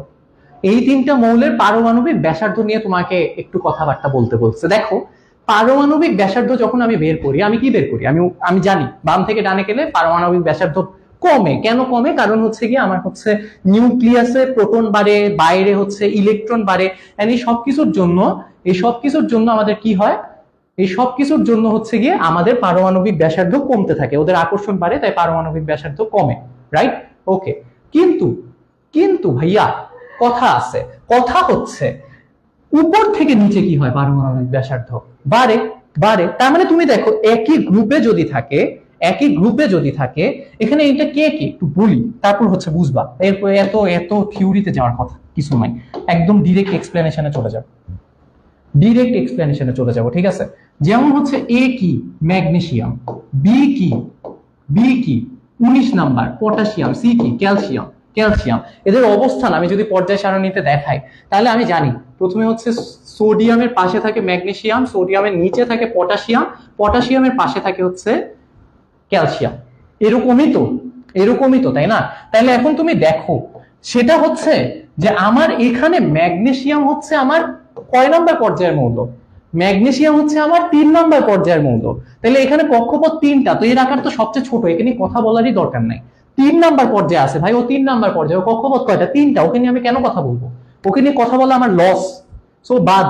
এরপর তাহলে ও সবচেয়ে ছোট, আমি বুঝে গেছি ম্যাগনেসিয়াম সবার ছোট। এবার হচ্ছে নিচে আসি, এরা একটু বড়। এই বড়দের মধ্যে পটাশিয়াম আর ক্যালসিয়ামের মধ্যে কে ছোট? বাম থেকে ডানে যাও, কি হয়? বাম থেকে ডানে গেলে আকার কমে, তাহলে পটাশিয়ামের আকার বড়, ক্যালসিয়ামের আকার ছোট। তাহলে এখানে সবচেয়ে বড় কে? সবচেয়ে বড় পটাশিয়াম, তারপর ক্যালসিয়াম, তারপর হচ্ছে ম্যাগনেসিয়াম। বুঝতে পারছো? বুঝতে কি পারছো? পটাশিয়াম, ক্যালসিয়াম, তারপর হচ্ছে ম্যাগনেসিয়াম। ঠিক আছে, ওকে। এরপর হচ্ছে বলছে ভাই চ্যাপ্টার 4-এ ম্যাক্সিমাম কোয়েশ্চেন তোমার এই পর্যায়বৃত্ত ধর্ম থেকে আসে, অবস্থান নির্ণয় করতে দেয়। অবস্থান নির্ণয়, পর্যায়বৃত্ত ধর্ম, অবস্থান নির্ণয়, পর্যায়বৃত্ত ধর্ম। পর্যায়বৃত্ত ধর্মের মধ্যে টিচারদের সবচেয়ে পছন্দের হচ্ছে গিয়ে আয়নীকরণ শক্তি আর পারমাণবিক ব্যাসার্ধ। এই দুইটা টিচারদের খুবই অনেক প্রচন্ড পছন্দ। বুঝতে পারছি? ঠিক আছে। তো ব্যাপারটা হচ্ছে বলছে উদ্দীপকের মৌলগুলোর মধ্যে কোনটা ধাতব ধর্ম সর্বাধিক। এখানে যে 4টা মৌল আছে, এই 4টা মৌলের মধ্যে কোনটার ধাতব ধর্ম সর্বাধিক? এখানে কোন 4টা আছে? সোডিয়াম, তারপর কে ম্যাগনেসিয়াম, তারপর কে ফসফরাস, তারপর কে ফসফরাস, তারপর হচ্ছে সালফার। ঠিক আছে, সোডিয়াম, ম্যাগনেসিয়াম, ফসফরাস আর হচ্ছে সালফার। এই 4টার মধ্যে বাম সবগুলা ডিরেক্ট বাম থেকে ডানে চলে গেছে। কি হয়েছে? বাম থেকে ডানে চলে গেছে না? তো বাম থেকে ডানে গেলে কি হয়? ধাতব ধর্ম কমে। দেখছি সহজ। আর হচ্ছে মৌলগুলোর ইলেকট্রন আসক্তি, আয়নীকরণ শক্তি ক্রম একই কিনা ইজিলি এক্সপ্লেইন করতে পারবা। ঠিক আছে, একটা জিনিস চেক করে দেখো তো, একটা জিনিস চেক করে দেখবা। এখানে আমি কিন্তু স্পেশাল ভাবে বলে দিলাম, এখানে কোনো ব্যতিক্রম আছে নাকি?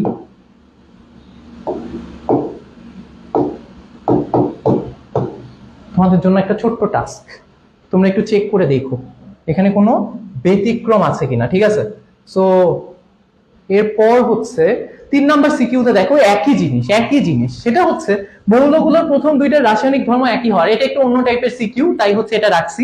2টা মৌল, কোন 2টা মৌল? উদ্দীপকের মৌলগুলার প্রথম 2টা মৌল, প্রথম 2টা কি? প্রথম 2টা হচ্ছে লিথিয়াম আর হচ্ছে সোডিয়াম। সো লিথিয়াম আর হচ্ছে সোডিয়াম। ঠিক আছে, সো লিথিয়াম আর সোডিয়াম একই গ্রুপে, লিথিয়াম আর সোডিয়াম কি হয়েছে? একই গ্রুপে থাকার কারণে ওদের বৈশিষ্ট্য সেম হয়েছে। ঠিক আছে, সো গ্রুপ 1 এর মৌলগুলোর বৈশিষ্ট্য আমার মনে হয় তোমাদের বইয়ে দেয়া আছে। খাট ধাতু, এটা সবাই কিন্তু খাট ধাতুর বৈশিষ্ট্য কি না কি এগুলো সব বলে দিবা। ঠিক আছে, আর 4 নাম্বার হচ্ছে উদ্দীপকের কোন মৌল 2টা ব্যতিক্রম ধর্মী ইলেকট্রন বিন্যাস প্রদর্শন করে। এই যে এই 2টা হচ্ছে ব্যতিক্রম ধর্মী ইলেকট্রন বিন্যাস প্রদর্শন করে। একটা হচ্ছে ক্রোমিয়াম, একটা হচ্ছে ক্রোমিয়াম আর একটা হচ্ছে কপার। বুঝতে পারছি? ক্রোমিয়াম আর কপার আমার কি করতেছে? ব্যতিক্রম ধর্মী ইলেকট্রন বিন্যাস শো করে। ঠিক আছে, মানে প্রদর্শন করে, প্রদর্শন বলতে পারি না, বাংলা কম পারি। ওকে, খাট ধাতুর বৈশিষ্ট্যগুলো দেখাই দিবা, স্লাইডে আছে। ইজি পিজি লেমন স্কুইজি যেটাকে বলে, আমি যেটা বলি সব সময়। আচ্ছা ঠিক আছে, এরপর আগাই, এটা পারছি তাই না? কি হয়? ক্রোমিয়াম, আচ্ছা বাই দ্য ওয়ে, পারো তো বলা ভাই, আমি তো ভাবতেছি পারো, পরশুদিন পরীক্ষা, ভাবছি জাস্ট ধরাই দিলেই হবে। তারপরে যদি না পারো দেখাই দিই। ক্রোমিয়ামের ইলেকট্রন বিন্যাস একটা দেখাবো। ঠিক আছে, 1s2 2s2 2p6 3s2 3p6 4s2 3d কত হয়েছে? 20 হয়েছে। আর বাকি আছে কত? না 20 হয় নাই, সরি 18 হয়েছে। আর বাকি আছে কত? ক্রোমিয়াম দেখাচ্ছি, হ্যাঁ ক্রোমিয়াম 24, 18 হয়েছে। আরো 6টা ইলেকট্রন বাকি আছে। 6টা ইলেকট্রন 4s2, তারপর 3d4 হওয়ার কথা, কিন্তু হবে হচ্ছে 4s1 3d5। তার মানে 4s পূর্ণ না করেই 3d তে চলে গেছে ইলেকট্রন। কেন? কারণ হচ্ছে এইভাবে যদি ওরা থাকে তাহলে 4s অর্ধপূর্ণ, 3d অর্ধপূর্ণ অবস্থায় থাকে। এন্ড যখন অর্ধপূর্ণ অবস্থায় থাকে তখন হচ্ছে গিয়ে কি হয়, খুব স্থিতিশীল অবস্থা লাভ করে। বুঝতে পারছি? ক্লিয়ার? বুঝতে পারছি, আমি জানি তোমরা পারবা, তোমরা অনেক ভালো স্টুডেন্ট, না বুঝার কোনো কারণই নাই, না বুঝার কোনো কারণই নাই। কপারেরটা ওরকম 4s 1 3d 10 হবে, করে দেখো।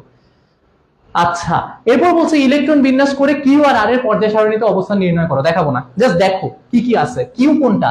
কিউ এর ইলেকট্রন বিন্যাস করবা, 33টা ইলেকট্রন সুন্দর করে বিন্যাস করবা, আর এর ইলেকট্রন বিন্যাস করবা, করা আছে। আমার তো অনেক মজা, আমি খালি স্লাইড চেঞ্জ করি, আমার সব হয়ে যায়।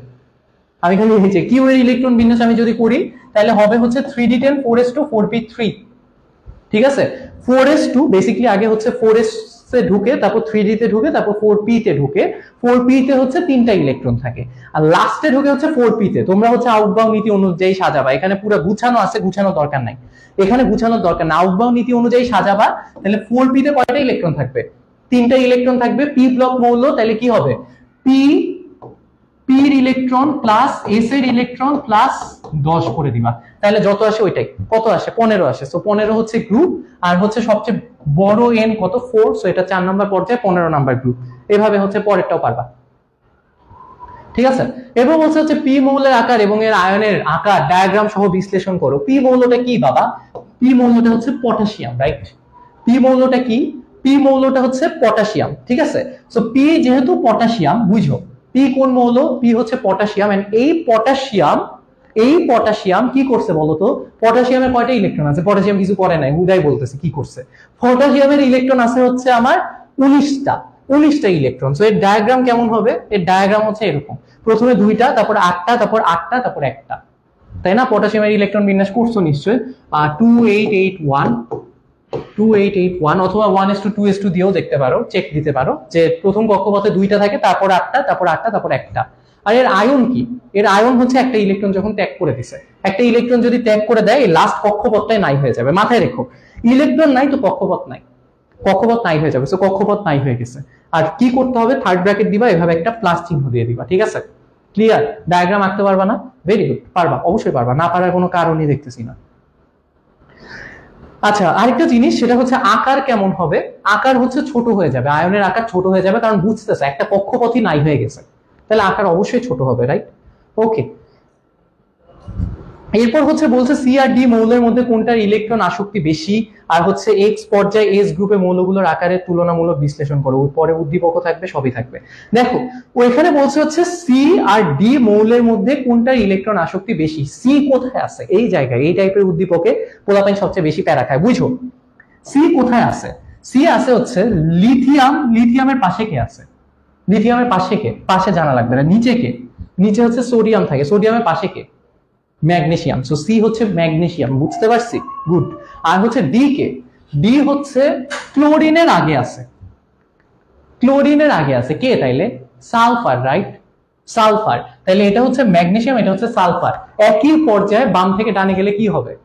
বাম থেকে ডানে গেলে ইলেকট্রন আসক্তি বাড়বে, দ্যাটস ইট, সহজ।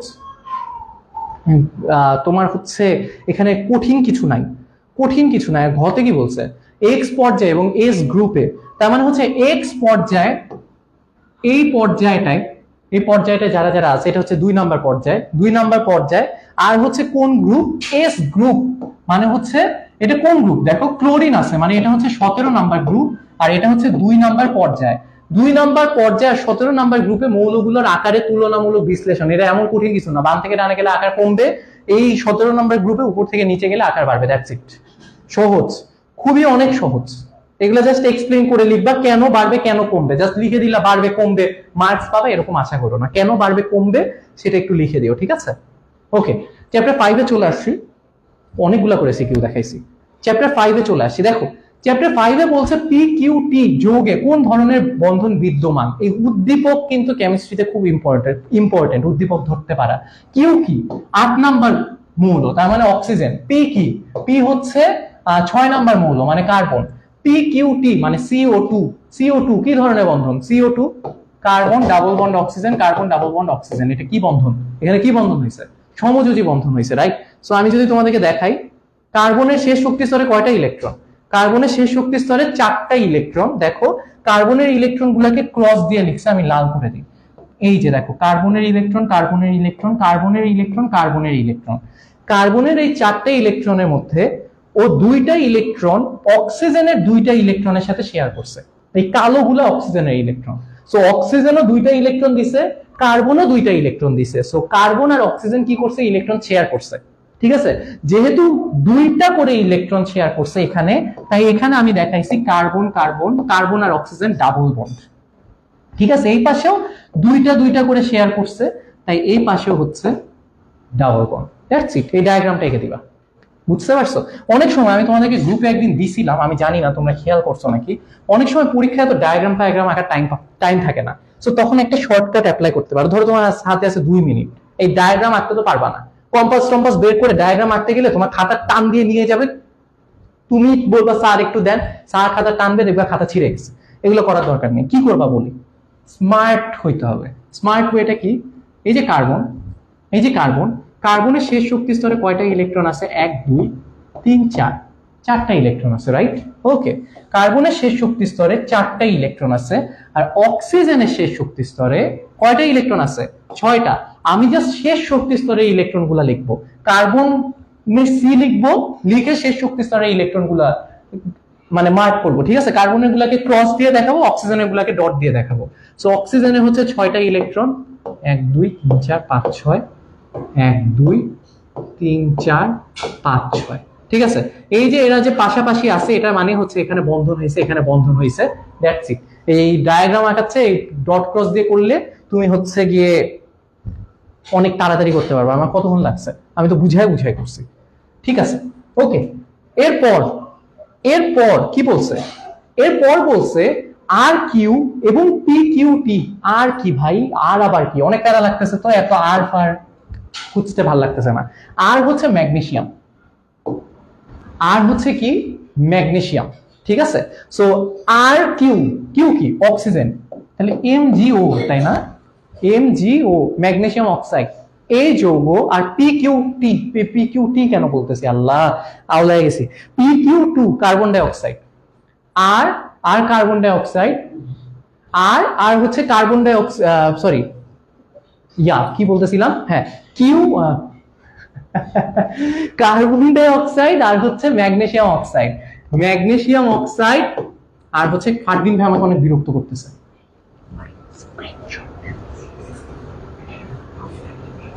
দেখো, তাইলে হচ্ছে যে ম্যাগনেসিয়াম অক্সাইড আর কার্বন ডাই অক্সাইড, এই দুইটার মধ্যে পানিতে দ্রবণীয়তা আমার ব্যাখ্যা করতে বলছে।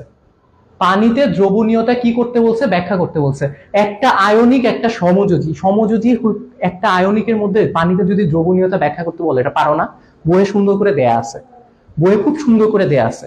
আয়নিক আর সমযোজীর ব্যাপারটা তোমার বইয়ে খুবই সুন্দর করে দেয়া আছে। তো এই যে ম্যাগনেসিয়াম যখন পানিতে আসে কি হয়? পানি একটা পোলার অণু, পোলার অণু। দেখো একটা জিনিস বলি, অনেকে এখানে 2 ডেল্টা মাইনাস দেয়, বাট দেখো ডেল্টা মাইনাস নিজেই একটা হচ্ছে মানে এক্সাক্ট কোনো ভ্যালু না, পুরা নেগেটিভ না। ঠিক আছে, তো এই ডেল্টার সাথে আবার 2 দেওয়ার কোনো মানে নাই, পুরা নেগেটিভ হয় নাই। মানে দেখো জিনিসটা হচ্ছে মানে কাল্পনিক একটা ব্যাপার, যে অক্সিজেন আংশিক ঋণাত্মক। আংশিক ঋণাত্মক কতটুকু ঋণাত্মক তুমি জানো না, কতটুকু ঋণাত্মক তুমি জানো না। ঠিক আছে, তুমি জানো আমার কাছে একটু হচ্ছে কয়েকটা বল আছে, কতটুকু কয়টা বল আছে জানো না। ধরো আমার কাছে 5-7টা আমি কিনে আনছি, বা কমলা আছে, আসলে জানো না। এখন এটার সাথে যদি 2 গুণ দাও, কিছু চেঞ্জ হয় না লাইফে। সো আংশিক ঋণাত্মক মানে হচ্ছে কিছুটা ঋণাত্মক, 2 ইন্টু কিছুটা ঋণাত্মক, এটা কি কোনো ভ্যালু আছে? নাই। সো আংশিক ঋণাত্মক শুধু ডেল মাইনাস দিলে কিছু আসে যায় না। সো এখানে 2 না দিলেও কিছু হইতো না। বুঝছো? বুঝছো? আংশিক ঋণাত্মক আর 2 ইন্টু আংশিক ঋণাত্মক, কি চেঞ্জ হইলো? আমি তো ভ্যালু জানি না, কি লাভ হইলো আমার? বুঝছি? ঠিক আছে, ঠিক আছে। সো ব্যাপারটা হচ্ছে যে পানি হচ্ছে যেহেতু পোলার অণু, সো পানির এই যে আংশিক ঋণাত্মক যে প্রান্তটা অক্সিজেন এসে ম্যাগনেসিয়ামকে ঘিরে ধরে। On the other hand hydrogen যে আংশিক ধনাত্মক প্রান্তটা, সেটা এসে অক্সিজেনকে ঘিরে ধরে। এন্ড ঘিরে টিরে ধরে ওরা কি করে? ওরা হচ্ছে গিয়ে আমার এই ম্যাগনেসিয়ামকে আর অক্সিজেনকে আলাদা করে নিয়ে যায়। That's it. ঠিক আছে, ওকে। আর হচ্ছে CO2 হচ্ছে পানিতে দ্রবীভূত হয়, খুব কম পরিমাণে দ্রবীভূত হয়, একদম দ্রবীভূত হয় না বলা ভুল হবে। CO2 পানিতে খুব কম পরিমাণে দ্রবীভূত হয়, দ্রবীভূত হয়ে কার্বনিক অ্যাসিড উৎপন্ন করে, পানির সাথে বিক্রিয়া করে বেসিক্যালি। আর এই কার্বনিক অ্যাসিডটা খুব একটা অস্থিতিশীল অ্যাসিড, এই কার্বনিক অ্যাসিডও খুব একটা স্থিতিশীল অ্যাসিড না, কার্বনিক অ্যাসিডও ভেঙে যায়, ভেঙে গিয়ে হচ্ছে আবার H2 আর CO2 বানায় ফেলে। এনিওয়েজ, উদ্দীপকের বি আর সি মৌল দ্বারা বন্ধন গঠন প্রক্রিয়া ডায়াগ্রামের সাহায্যে ব্যাখ্যা করো। পারবা না? বি কি জানি না, গুনতে হবে, আল্লাহ এখন আবার গুনতে হবে, 1 2 এখানে 8টা 10টা 12টা ম্যাগনেসিয়াম। আর সি, সি হচ্ছে, হ্যাঁ ছবিতে ভুল আছে মনে হয়, ছবিতে ভুল আছে, কারণ আমি তো এখানে 18টা ইলেকট্রন দেখতেছি। 18টা তো ইলেকট্রন থাকার কথা না, একটা ইলেকট্রন মনে হয় কম থাকবে, একটা ইলেকট্রন কম থাকার কথা, যেটা ভাবছিলাম সেটাই। এটা MgCl হবে অবশ্যই, ম্যাগনেসিয়াম আর তোমার আর্গনের ইলেকট্রন বন্ধন তোমাকে এখন দিবে না। সো এটা হচ্ছে ক্লোরিন, হ্যাঁ এখানে একটা ইলেকট্রন কম থাকবে, এটা ক্লোরিন। হ্যাঁ একটা ইলেকট্রন মুছে, একটা ইলেকট্রন মুছে দিব, একটা ইলেকট্রন মুছে দিচ্ছি বুঝছি। তো এটা হচ্ছে আমার chlorine, got it. So magnesium আর ক্লোরিনের বন্ধন কি ধরনের বন্ধন হবে? অবশ্যই হচ্ছে MgCl2 কি বন্ধন? আয়নিক বন্ধন। That's it, easy. না পারার কোনো কারণই নাই, না পারার কোনো কারণই নেই, বুঝছো? ওকে, ডায়াগ্রামের সাহায্যে দেখাবা। এখন পরীক্ষায় টাইম না পাইলে ওই ওই যেটা শিখাইলাম না শর্টকাট, ওটাই চলে যাবা। ওকে, আচ্ছা বলছে এ ও সি দ্বারা গঠিত যৌগ অষ্টক নিয়ম না মানলেও বি ও সি দ্বারা গঠিত যৌগ অষ্টক নিয়ম মেনে চলে। কঠিন প্রশ্ন। বি আর সি দ্বারা যে যৌগ গঠন হয়েছে MgCl2, সেখানে কি হয়েছে? ম্যাগনেসিয়ামের শেষ 2টা ইলেকট্রন ত্যাগ করে দিছে, তাতে করে ম্যাগনেসিয়ামের লাস্টে শক্তি স্তরে নাই হয়ে গেছে, ওর শক্তি স্তরে এখন শেষ শক্তি স্তরে 8টা ইলেকট্রন আছে, গট ইট, অষ্টক নিয়ম মানছে। ক্লোরিন একটা ইলেকট্রন গ্রহণ করে, করে এরকম ইলেকট্রন বিন্যাস হয়, শেষ শক্তি স্তরে 8টা ইলেকট্রন থাকে, অষ্টক নিয়ম মানছে, গুড। এবার আসো, এবার আসো, কোথায় আসবা? এখানে। সাদা দিয়ে কেন লিখতেছি? সাদা দিয়ে কেন লিখতেছি? এটা কি? এটা হচ্ছে বেরিলিয়াম। বেরিলিয়াম আর হচ্ছে Cl, এ আর সি না, বেরিলিয়াম আর Cl এর মধ্যে যে যৌগটা গঠন হয় সেটা হচ্ছে BeCl3, BeCl3। ঠিক আছে, আমি একটু এটা আমার ডট ক্রস দিয়ে আঁকবো। বেরিলিয়ামের শেষ শক্তি স্তরে কয়টা ইলেকট্রন আছে? 3টা, 1 2 3টা। ঠিক আছে, এই 3টা ইলেকট্রন ও 3টা ক্লোরিনের সাথে শেয়ার করতেছে। ক্লোরিনকে লাল দিয়ে করো, 3টা কি দিয়ে কিসের সাথে শেয়ার করতেছে? ক্লোরিনের সাথে শেয়ার করতেছে। তাতে করে দেখো ক্লোরিনের শেষ শক্তি স্তরে 8টা ইলেকট্রন হয়ে যাচ্ছে। ক্লোরিন যেহেতু বেরিলিয়ামের ইলেকট্রনেরও শেয়ার পাচ্ছে, ওর কিন্তু 8টা ইলেকট্রন হয়ে যাচ্ছে, রাইট? ক্লোরিনের 8টা ইলেকট্রন হয়ে গেছে, কিন্তু বেরিলিয়ামের কয়টা ইলেকট্রন হয়েছে দেখো তো। ক্লোরিনের ইলেকট্রনের শেয়ার পাওয়ার পরেও বেরিলিয়ামে 1টা 2টা 3টা, কয় জোড়া ইলেকট্রন আছে? 3 জোড়া, 6টা ইলেকট্রন হয়েছে, অষ্টক পূরণ হয় নাই। দ্যাটস ওয়াই হচ্ছে বেরিলিয়াম এখানে এসে অষ্টক নিয়ম মানতেছে না। ঠিক আছে, এটাকে বলে অষ্টক সংকোচন, এটা একটু মাথায় রেখো, এটাকে বলে অষ্টক সংকোচন। যখন অষ্টক পূরণ হয় না সেটাকে বলে অষ্টক সংকোচন। আবার যদি অষ্টক 8টা ইলেকট্রনের বেশি চলে আসে, যেমন হচ্ছে PCl5, একটু পরেই দেখবা, একটু পরেই দেখবা, সেটাকে বলে হচ্ছে অষ্টক সম্প্রসারণ। এই যে হ্যাঁ, ML3 বন্ধন গঠন প্রক্রিয়া ব্যাখ্যা করো। ML3 কি? আমার এরকম গোনাগুনি চিহ্নিত করতে অনেক প্যারা লাগতেছে, তোমাদেরও প্যারা লাগে আমি জানি। এখন আমি তো পরীক্ষা দিই না, তাই আমি প্যারা নিতে চাই না। আমি কি করবো? আমি স্লাইড দেখে বলবো। MCl3, এম হচ্ছে পর্যায় 2 গ্রুপ 15। পর্যায় 2 গ্রুপ 15তে কে থাকে বলতো? নাইট্রোজেন থাকে মনে হয়, হ্যাঁ যাক পারছি। পর্যায় 2 গ্রুপ 15তে নাইট্রোজেন থাকে। ঠিক আছে, নাইট্রোজেন, নাইট্রোজেন আর কার? এল, এল কি আছে? এটা তো হাইড্রোজেন, তাহলে এটা হচ্ছে নাইট্রোজেন, এটা হচ্ছে হাইড্রোজেন, এটা কি? নাইট্রোজেনের নিচে আছে, তার মানে হচ্ছে ফসফরাস। ঠিক আছে, NH3 এর বন্ধন গঠন প্রক্রিয়া, সমযোজী যৌগ বন্ধন গঠন প্রক্রিয়া সুন্দর মতো দেখাই দিবা, এরকম ডায়াগ্রাম আঁকাই দিবা। নাইট্রোজেনের ইলেকট্রন 3টা ইলেকট্রন, 1টা 2টা 3টা ইলেকট্রন হাইড্রোজেনের 3টা ইলেকট্রনের সাথে শেয়ার করতেছে, শেষ শেষ, নাইট্রোজেনের অষ্টক পূরণ হয়েছে। এখন পরের কোয়েশ্চেনটা দেখো, RCl5 যৌগ গঠনে অষ্টক নিয়মের ব্যতিক্রম ঘটে। RCl5 মানে কি? PCl5, ঠিক আছে, PCl5 এ তোমার অষ্টক নিয়মের ব্যতিক্রম ঘটে, এটা ব্যাখ্যা করতে বলছে। PCl5 এ কি হয়, PCl5 এ হচ্ছে একটা ফসফরাস, এখানে দেখো একটা ফসফরাস ওর শেষ শক্তি স্তরে 5টা ইলেকট্রন 5টা ক্লোরিনের সাথে শেয়ার করে। তাইলে হচ্ছে দেখো 1 2 3 4 5টা বন্ধন জোড় ইলেকট্রন তৈরি হয়। কয়টা বন্ধন জোড় ইলেকট্রন তৈরি হয়? 5টা জোড়া, মানে কয়টা ইলেকট্রন? 10টা। তাহলে ফসফরাসের শেষ শক্তি স্তরে 10টা ইলেকট্রন হয়ে যায়। এই ঘটনাকে বলে অষ্টক সম্প্রসারণ। বুঝতে পারছি? ঠিক আছে, বুঝতে পারছি। সো এটা ব্যাখ্যা করে দিবা, যৌগ কেমনে গঠন হয়, অষ্টক সম্প্রসারণ ব্যাখ্যা করে দিবা। সো চ্যাপ্টার 5 থেকে কি কি টাইপের প্রশ্ন আসে? তোমার পানিতে দ্রবণীয়তা নিয়ে প্রশ্ন আসে, আরেকটা আসে বিদ্যুৎ পরিবাহিতা, বিদ্যুৎ পরিবাহিতা নিয়ে প্রশ্ন আসে, যে কার মধ্যে দিয়ে, কার দ্রবণের মধ্যে দিয়ে বিদ্যুৎ পরিবহন হবে। মাথায় রেখো, আয়নিক যারা আছে তাদের গলিত বা দ্রবীভূত অবস্থায় ওরা বিদ্যুৎ পরিবহন করে, বলে দিচ্ছি, কিন্তু বলে দিচ্ছি, মাথায় রেখো, মাথায় রেখো, এই জিনিসগুলো একটু পড়বা। বিদ্যুৎ পরিবাহিতা এটা পড়বা, ঠিক আছে? বিদ্যুৎ পরিবাহিতা, বিদ্যুৎ পরিবাহিতা পড়বা। কার কার কার কার বিদ্যুৎ পরিবাহিতা পড়বা? আয়নিক যৌগের, আয়নিক যৌগের, আরেকটা হচ্ছে ধাতুর, ধাতুর বিদ্যুৎ পরিবাহিতা একটু ইম্পর্টেন্ট। কেন ধাতুর বিদ্যুৎ পরিবাহিতা ইম্পর্টেন্ট? কারণ হচ্ছে এটা ধাতব বন্ধন, ধাতব বন্ধনে যে তোমার সঞ্চরণশীল মুক্ত ইলেকট্রন আছে, বোহেমিয়ান ইলেকট্রন গুলা, ওরা হচ্ছে এদিক ওদিক ছোটাছুটি করতে পারে, ওরা হচ্ছে বিদ্যুৎ পরিবহন করে। ঠিক আছে, সো এতটুকু জিনিস একটু শিখে রেখো। ঠিক আছে, এই কয়েকটা এক্সট্রা জিনিস একটু শিখো। আর কি পড়বা? পানিতে দ্রবণীয়তা পড়বা, কোন বন্ধন কিভাবে গঠন হয় সেটা পড়বা। আর আর আর আর আর হচ্ছে যে এই অষ্টক সম্প্রসারণ, অষ্টক মানছে কি মানে নাই, এটা পড়বা। আশা করি চ্যাপ্টার 5 থেকে আর 8টা বানা। চ্যাপ্টার 6 এ আসো। চ্যাপ্টার 6 এ তোমার হচ্ছে কি এই জিনিসটা অনেক বেশি দেয়। এত সহজ একটা প্রশ্ন কেন দেয় আমি জানি না। মোলারিটি বের করতে দেয়। ঠিক আছে, কোন একটা দ্রবণের মোলারিটি বের করতে দেয়। এখানে যেমন বলছে অ্যাসিড দ্রবণের মোলারিটি বের করতে। অ্যাসিড দ্রবণ কোনটা? HCl। এই দ্রবণের মোলারিটি যখন বের করতে দিচ্ছে, আমি মোলারিটি কেমনে বের করবো? দেখো, আমি মোলারিটি একটা ফর্মুলা দিয়ে করি, এত ফর্মুলা দিয়ে আমি করাই না। ঠিক আছে, মোলারিটি আমার ফর্মুলা একটাই, ভর কোন এককে, মোল এককে, ডিভাইডেড বাই আয়তন কোন এককে, লিটার এককে। এটার আয়তন আমি দেখতে পাচ্ছি 200 ml। এটাকে আমি লিটারে যদি নেই 1000 দিয়ে ভাগ করব। মিলিলিটার থেকে লিটারে নিতে না পারলে আমার মনে হয় তুমি আপাতত এসএসসি তে বইছো না, তুমি পরের বছর এসএসসি দিও। ঠিক আছে, মজা করছি, কষ্ট হয় না। সো মিলিলিটার থেকে লিটারে নিবা। তারপর হচ্ছে এই যে 7.3 গ্রাম HCl যেটা আছে, সেটাকে হচ্ছে গিয়ে কি করবা? সেটাকে হচ্ছে গিয়ে তুমি নিয়ে যাবা হচ্ছে মোলে। 7.3 গ্রাম HCl কে তুমি নিয়ে যাবা কোথায়? নিয়ে যাবা হচ্ছে মোলে। ওকে, 7.3 গ্রামকে মোলে নেওয়া এমন কঠিন কিছু না। HCl এর 7.3 কে HCl এর যে আণবিক ভর সেটা কত?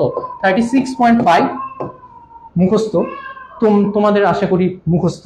সেটা দিয়ে ভাগ করে দিবা, তাইলে হচ্ছে মোলের ভ্যালুটা পেয়ে গেছো। তাহলে এই মোলের ভ্যালু পাইছো, তার মানে এই ভর পেয়ে গেছো, আয়তন পেয়ে গেছো, ভাগ করে দিবা। দ্যাটস ইট, সহজ, প্যারা খাওয়ার কিছু নাই। এই যে দেখো, এখানে হচ্ছে একটা আগুম বাগুম ফর্মুলা দিয়ে করছে, আমি এগুলা দিয়ে করি না। ঠিক আছে, আমার ফর্মুলা ইজি।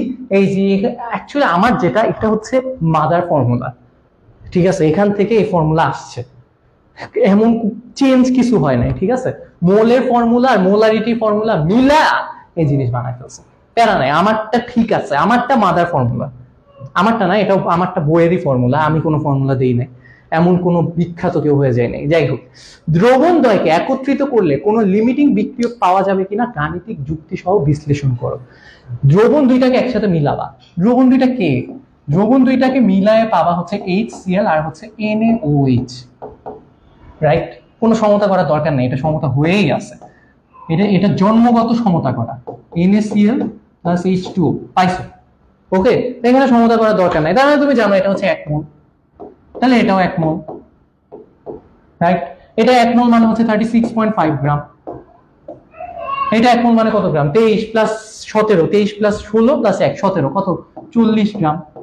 এখন আল্লাহর রহমতে ঐকিক নিয়মে ফেলায় দাও যে 40 গ্রাম। দেখো, এতটুকু পর্যন্ত কিন্তু আমি দেখি নাই কোনটা কি পরিমাণ আছে। এরপর আমি আরেকটা লাইন লিখবো, ওই সময় আমি দেখবো না কোনটা কতটুকু আছে। এরপরে আমি যে লাইনটা লিখবো সেটা হচ্ছে যে 40 গ্রাম NaOH বিক্রিয়া করে, এই যে তীর চিহ্ন মানে বিক্রিয়া করে, আমার লিখতে ইচ্ছে হচ্ছে না, আমি অনেক অলস।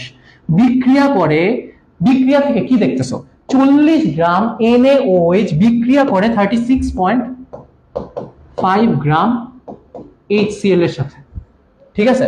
তাইলে হচ্ছে 1 গ্রাম NaOH বিক্রিয়া করে কতটুকুর সাথে সেটা লিখবা। তারপর হচ্ছে NaOH এখানে দেয়া আছে কতটুকু, এবার তাকাও NaOH এর দিকে কতটুকু দেয়া আছে, 8 গ্রাম NaOH বিক্রিয়া করে, আমি জানি এটা কত হবে জানো, 8 গ্রাম NaOH বিক্রিয়া করে হচ্ছে 5 হয়ে গেছে না, এটাও যদি আমি 5 দিয়ে ভাগ করে দেই তাহলে আমি ইজিলি পেয়ে যাব হচ্ছে 7.3 আসতেছে, 7.3 আসতেছে। আচ্ছা সেরা প্রশ্ন, মুখে মুখে হিসাব করছি, একদম জীবন্ত ক্যালকুলেটর, সেটা হচ্ছে 40 গ্রাম NaOH বিক্রিয়া করে 36.5 গ্রাম HCl এর সাথে, তাহলে 8 গ্রাম NaOH বিক্রিয়া করে 7.3 গ্রাম HCl এর সাথে। এবার বুঝতেছি কেন এই প্রশ্ন দিছে। তাহলে তুমি দেখো 8 গ্রাম NaOH বিক্রিয়া করছে কতটুকুর সাথে, 7.3 গ্রাম HCl এর সাথে। তার মানে NaOH যতটুকু ছিল ততটুকু যদি বিক্রিয়া করে ফেলে তাইলে HCl ও যতটুকু ছিল ততটুকু বিক্রিয়া করে শেষ হয়ে গেছে, দুইজনই শেষ হয়ে গেছে, দুইজনই বাদ হয়ে মরে গেছে। তাহলে আর কোনো লিমিটিং বিক্রিয়ক নাই।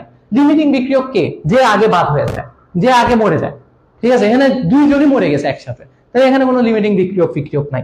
তো ডান। লিমিটিং বিক্রিয়ক দেখো এখানে যদিও বলা হয় যে লিমিটিং বিক্রিয়ক মানে যেটা আগে শেষ হয়ে যায়, অ্যাকচুয়ালি লিমিটিং বিক্রিয়ক হচ্ছে যেটা বিক্রিয়াকে লিমিট করে দেয়, যেটা বিক্রিয়ার একটা লিমিট সেট করে দেয়, ঠিক আছে? এটা নিয়ে ডিটেলস আমি ক্লাসে অনেক পড়াই, এখন পড়াইতে পারতেছি না ডিটেলসে, জাস্ট এতটুকু জেনে রাখো যে যেহেতু এখানে বিক্রিয়ার লিমিট সেট করার কেউ নাই, দুইটাই শেষ হয়ে গেছে, যে আগে শেষ হয় সেই লিমিট সেট করে, যেহেতু এখানে লিমিট সেট করার কেউ নাই তাই লিমিটিং বিক্রিয়কও নাই। ওকে, আচ্ছা ঘতে কি বলছে, আচ্ছা ঘতেই এটা বলছে পারছি। আচ্ছা এবার বলছে গ, এটাও আসে পরীক্ষায়, এটাও পরীক্ষায় আসে, সেটা বলছে যে যৌগটির আণবিক সংকেত নির্ণয় করো। কার আণবিক সংকেত, এই যে যৌগটা আছে এখানে, যে যৌগটা আছে কোনো যৌগ নাই, যৌগের কোনটা শতকরা সংযুতি বলে দেয়া আছে, এদের আণবিক সংকেত বের করতে বলছে, ঠিক আছে?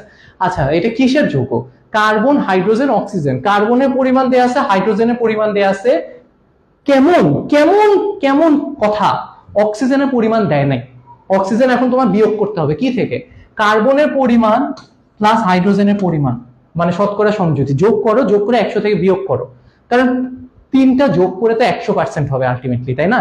এখন কার্বন জানো, হাইড্রোজেন জানো, অক্সিজেন জানো না, কত অক্সিজেন কত হইলে টোটাল 100 হবে, সেই অক্সিজেনের শতকরা সংযুতি বের করে ফেলবা। তাহলে দেখো আমি যদি তিনটা শতকরা সংযুতি একবার পাওয়া যায়, হয়ে গেল তিনটা শতকরা সংযুতি, এই যে অক্সিজেনের একটা বিয়োগ টিয়োগ করে যোগ বিয়োগ টিয়োগ করে আমি অক্সিজেনের শতকরা সংযুতি পাইছি।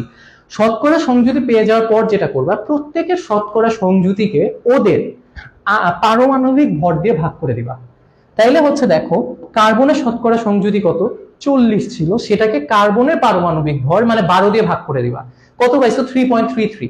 হাইড্রোজেনের শতকরা সংযুতি কত ছিল 6.67, সেটাকে হাইড্রোজেনের পারমাণবিক ভর দিয়ে ভাগ করবা, কত পাইছো 6.67। এরপর অক্সিজেনের যেটা শতকরা সংযুতি, সেটাকে অক্সিজেনের পারমাণবিক ভর দিয়ে ভাগ দিবা, তাহলে কত পাইছো 3.33। ভাগ ভাগ বাটোয়ারা কইরে তুমি তিনটা ভাগফল পাইছো, তাই না? 1 2 3, অনেক ভাগ বাটোয়ারা করছো, করে তিনটা ভাগফল পাইছো। এই তিনটার মধ্যে সবচেয়ে ছোট ভ্যালু কত, সবচেয়ে ছোট ভ্যালু কত 3.33। এই 3.33 দিয়ে এই তিনটা ভাগফলকে আবার ভাগ করে দিবা। পরের স্টেপে কি, সবচেয়ে ছোট ভাগফল দিয়ে প্রত্যেকটা ভাগফলকে ভাগ করে দিবা। তাহলে 3.33 কে কত দিয়ে ভাগ দিবা, 3.33 কে 3.33 দিয়ে ভাগ দিবা, 6.67 কে 3.33 দিয়ে ভাগ দিবা, 3.33 কে 3.33 দিয়ে ভাগ দিবা। বুঝতে পারছো, সবচেয়ে ছোটটা দিয়ে ভাগ দিবা।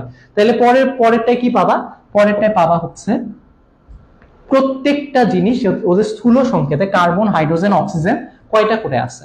তাহলে কার্বন কয়টা আছে, ভাগ এখানে ভাগ করে যেটা পাইছো কার্বন 1, তাহলে কার্বন আছে একটা, হাইড্রোজেন কয়টা আছে 2টা, অক্সিজেন কয়টা আছে 1টা।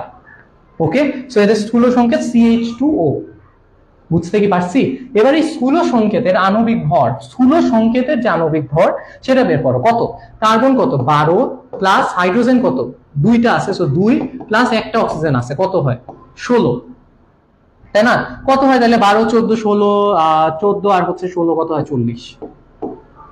ভুল করলাম?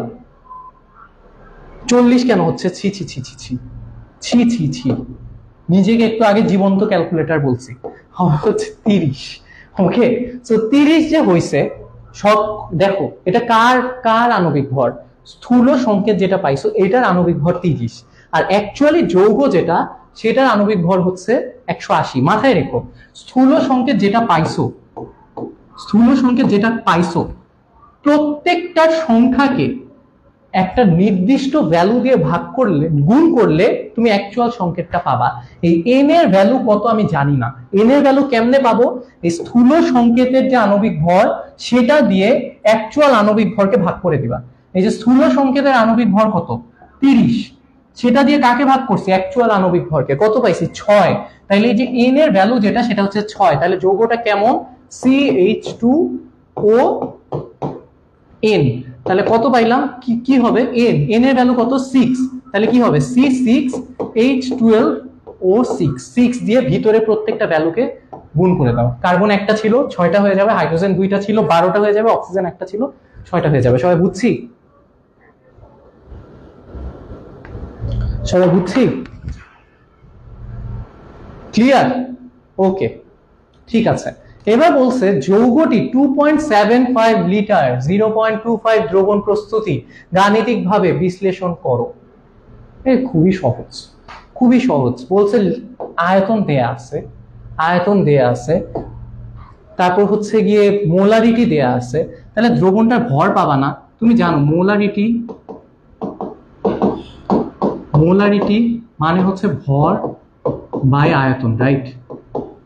মোলারিটি মানে কি? ভর বাই আয়তন, তাই না? এই ভর কত দেয়া আছে? ভর জানি না, এই ভরই বের করবা। ভর কোন এককে পাবা? মোল এককে। আয়তন লিটার এককে দেয়াই আছে, মোলারিটিও দেয়া আছে। তাহলে মোলারিটি জানো, আয়তন জানো, ভর বের করতে পারবে না মোল এককে। সো ভর যদি মোল এককে বের করে ফেলো, মোল এককে ভর বের হওয়ার পর মোল এককে যে ভরটা বের হবে, দেখো এটা কত? মোলারিটি কত? 0.25 ইকুয়ালস টু জানি না, ভর জানি না, ডিভাইডেড বাই মোলারিটি দেয়া আছে 0.25, রাইট? 0.25 দেয়া আছে, রাইট? সো এবার দেখো এখানে আমি কি করব? এখানে আমি যেটা করব, না না না না না না না না না না, কিছু একটা ভুল লিখছি। 0.25 না, এটা হচ্ছে 2.75 দেয়া। এটা 2.75 দেয়া, ঠিক আছে? সো এই 2.75 ইনটু 0.25 গুণ করলে, হ্যাঁ 2.75 ইনটু 2.75 যদি গুণ করে দাও, তাহলে হচ্ছে গিয়ে তুমি কোন এককে ভর পাবা? মোল এককে ভর পাবা। এত মোল, এত মোল। এই মোলের সাথে যদি তুমি ওর আণবিক ভর গুণ করে দাও, তাহলে গ্রাম এককে পেয়ে যাবা। 0.25 ইনটু 2.75, ওর আণবিক ভর কত? 180। তাহলে আলটিমেটলি তুমি গ্রামে পেয়ে গেছো। বুঝতে পারছো? অথবা এই যে তোমাদের এই পছন্দের ফর্মুলা দিয়ে হচ্ছে গিয়ে তুমি গ্রামে নিয়ে আসতে পারো, তাহলে হচ্ছে 123.75 গ্রাম হবে। দ্যাটস ইট, সহজ। সো চ্যাপ্টার 6 পর্যন্ত শেষ করে দিলাম, টানা 6টা চ্যাপ্টার শেষ করে দিছি, অর্ধেক শেষ। আর বাকি আছে হচ্ছে 7, 8, 9, 10, 11, 12। 11 আজকে হবে না, 11 আগামীকাল দুপুর 12টায় হবে। এখন 7 থেকে 12 পর্যন্ত বাকি যে চ্যাপ্টার গুলো আছে সেটা ফারদিন ভাই নিতে চাইছিল। ফারদিন ভাইকে নিবে কিনা জানান। ফারদিন ভাই, ফারদিন ভাইকে নিতে চান? আসেন আসেন। মানে এত সুন্দর করে বুঝাচ্ছিল, তুই বুঝালি না ভাই, কারণ হচ্ছে আমি যদি বুঝাই তাহলে তো ওরা আপনাকে চিনবে না। ও আচ্ছা, আমি যদি, আপনার তো চিনাতে হবে যে একজন যে টিচার আছে, তাহলে আমি তো পরে গিয়ে ওরা সব ক্লাসে আমাকে চাইলে তো হবে না। একজন যে বস মানুষ আছে, আপনি যে এত ভালো পড়ান সেটা তো জানতে হবে। আমি তো একটা সহজ একটা জিনিস বুঝে যে একটা ফেস ডেডিকেশন, বা ফেস অফ ডেডিকেশন। এই মানুষটা সারাদিন নিজের ভার্সিটির প্যারা ট্যারা নিটাই টিটাই অফিস টফিস করে, সেখানে তোমাদের রেফারেলের ক্লাস তো 3 ঘন্টার জানো, রাতের বেলা বসে বসে স্লাইড, আমি তো ক্লাসে গেছিলাম, এই মানুষটা পুরো স্লাইডটা রেডি করছে, করার পরবর্তীতে রাত 10টার সময় আমার বাসায় আসছে। এখন কিন্তু আমার বাসায় ক্লাসটা হচ্ছে, আমার বাসায় আসছে, আমার বাসায় এসে রাত এখন অলমোস্ট 11:30 বাজে। তার বাসা চিন্তা করতে পারবো না এখান থেকে যাইতে আর কতক্ষণ সময় লাগবে।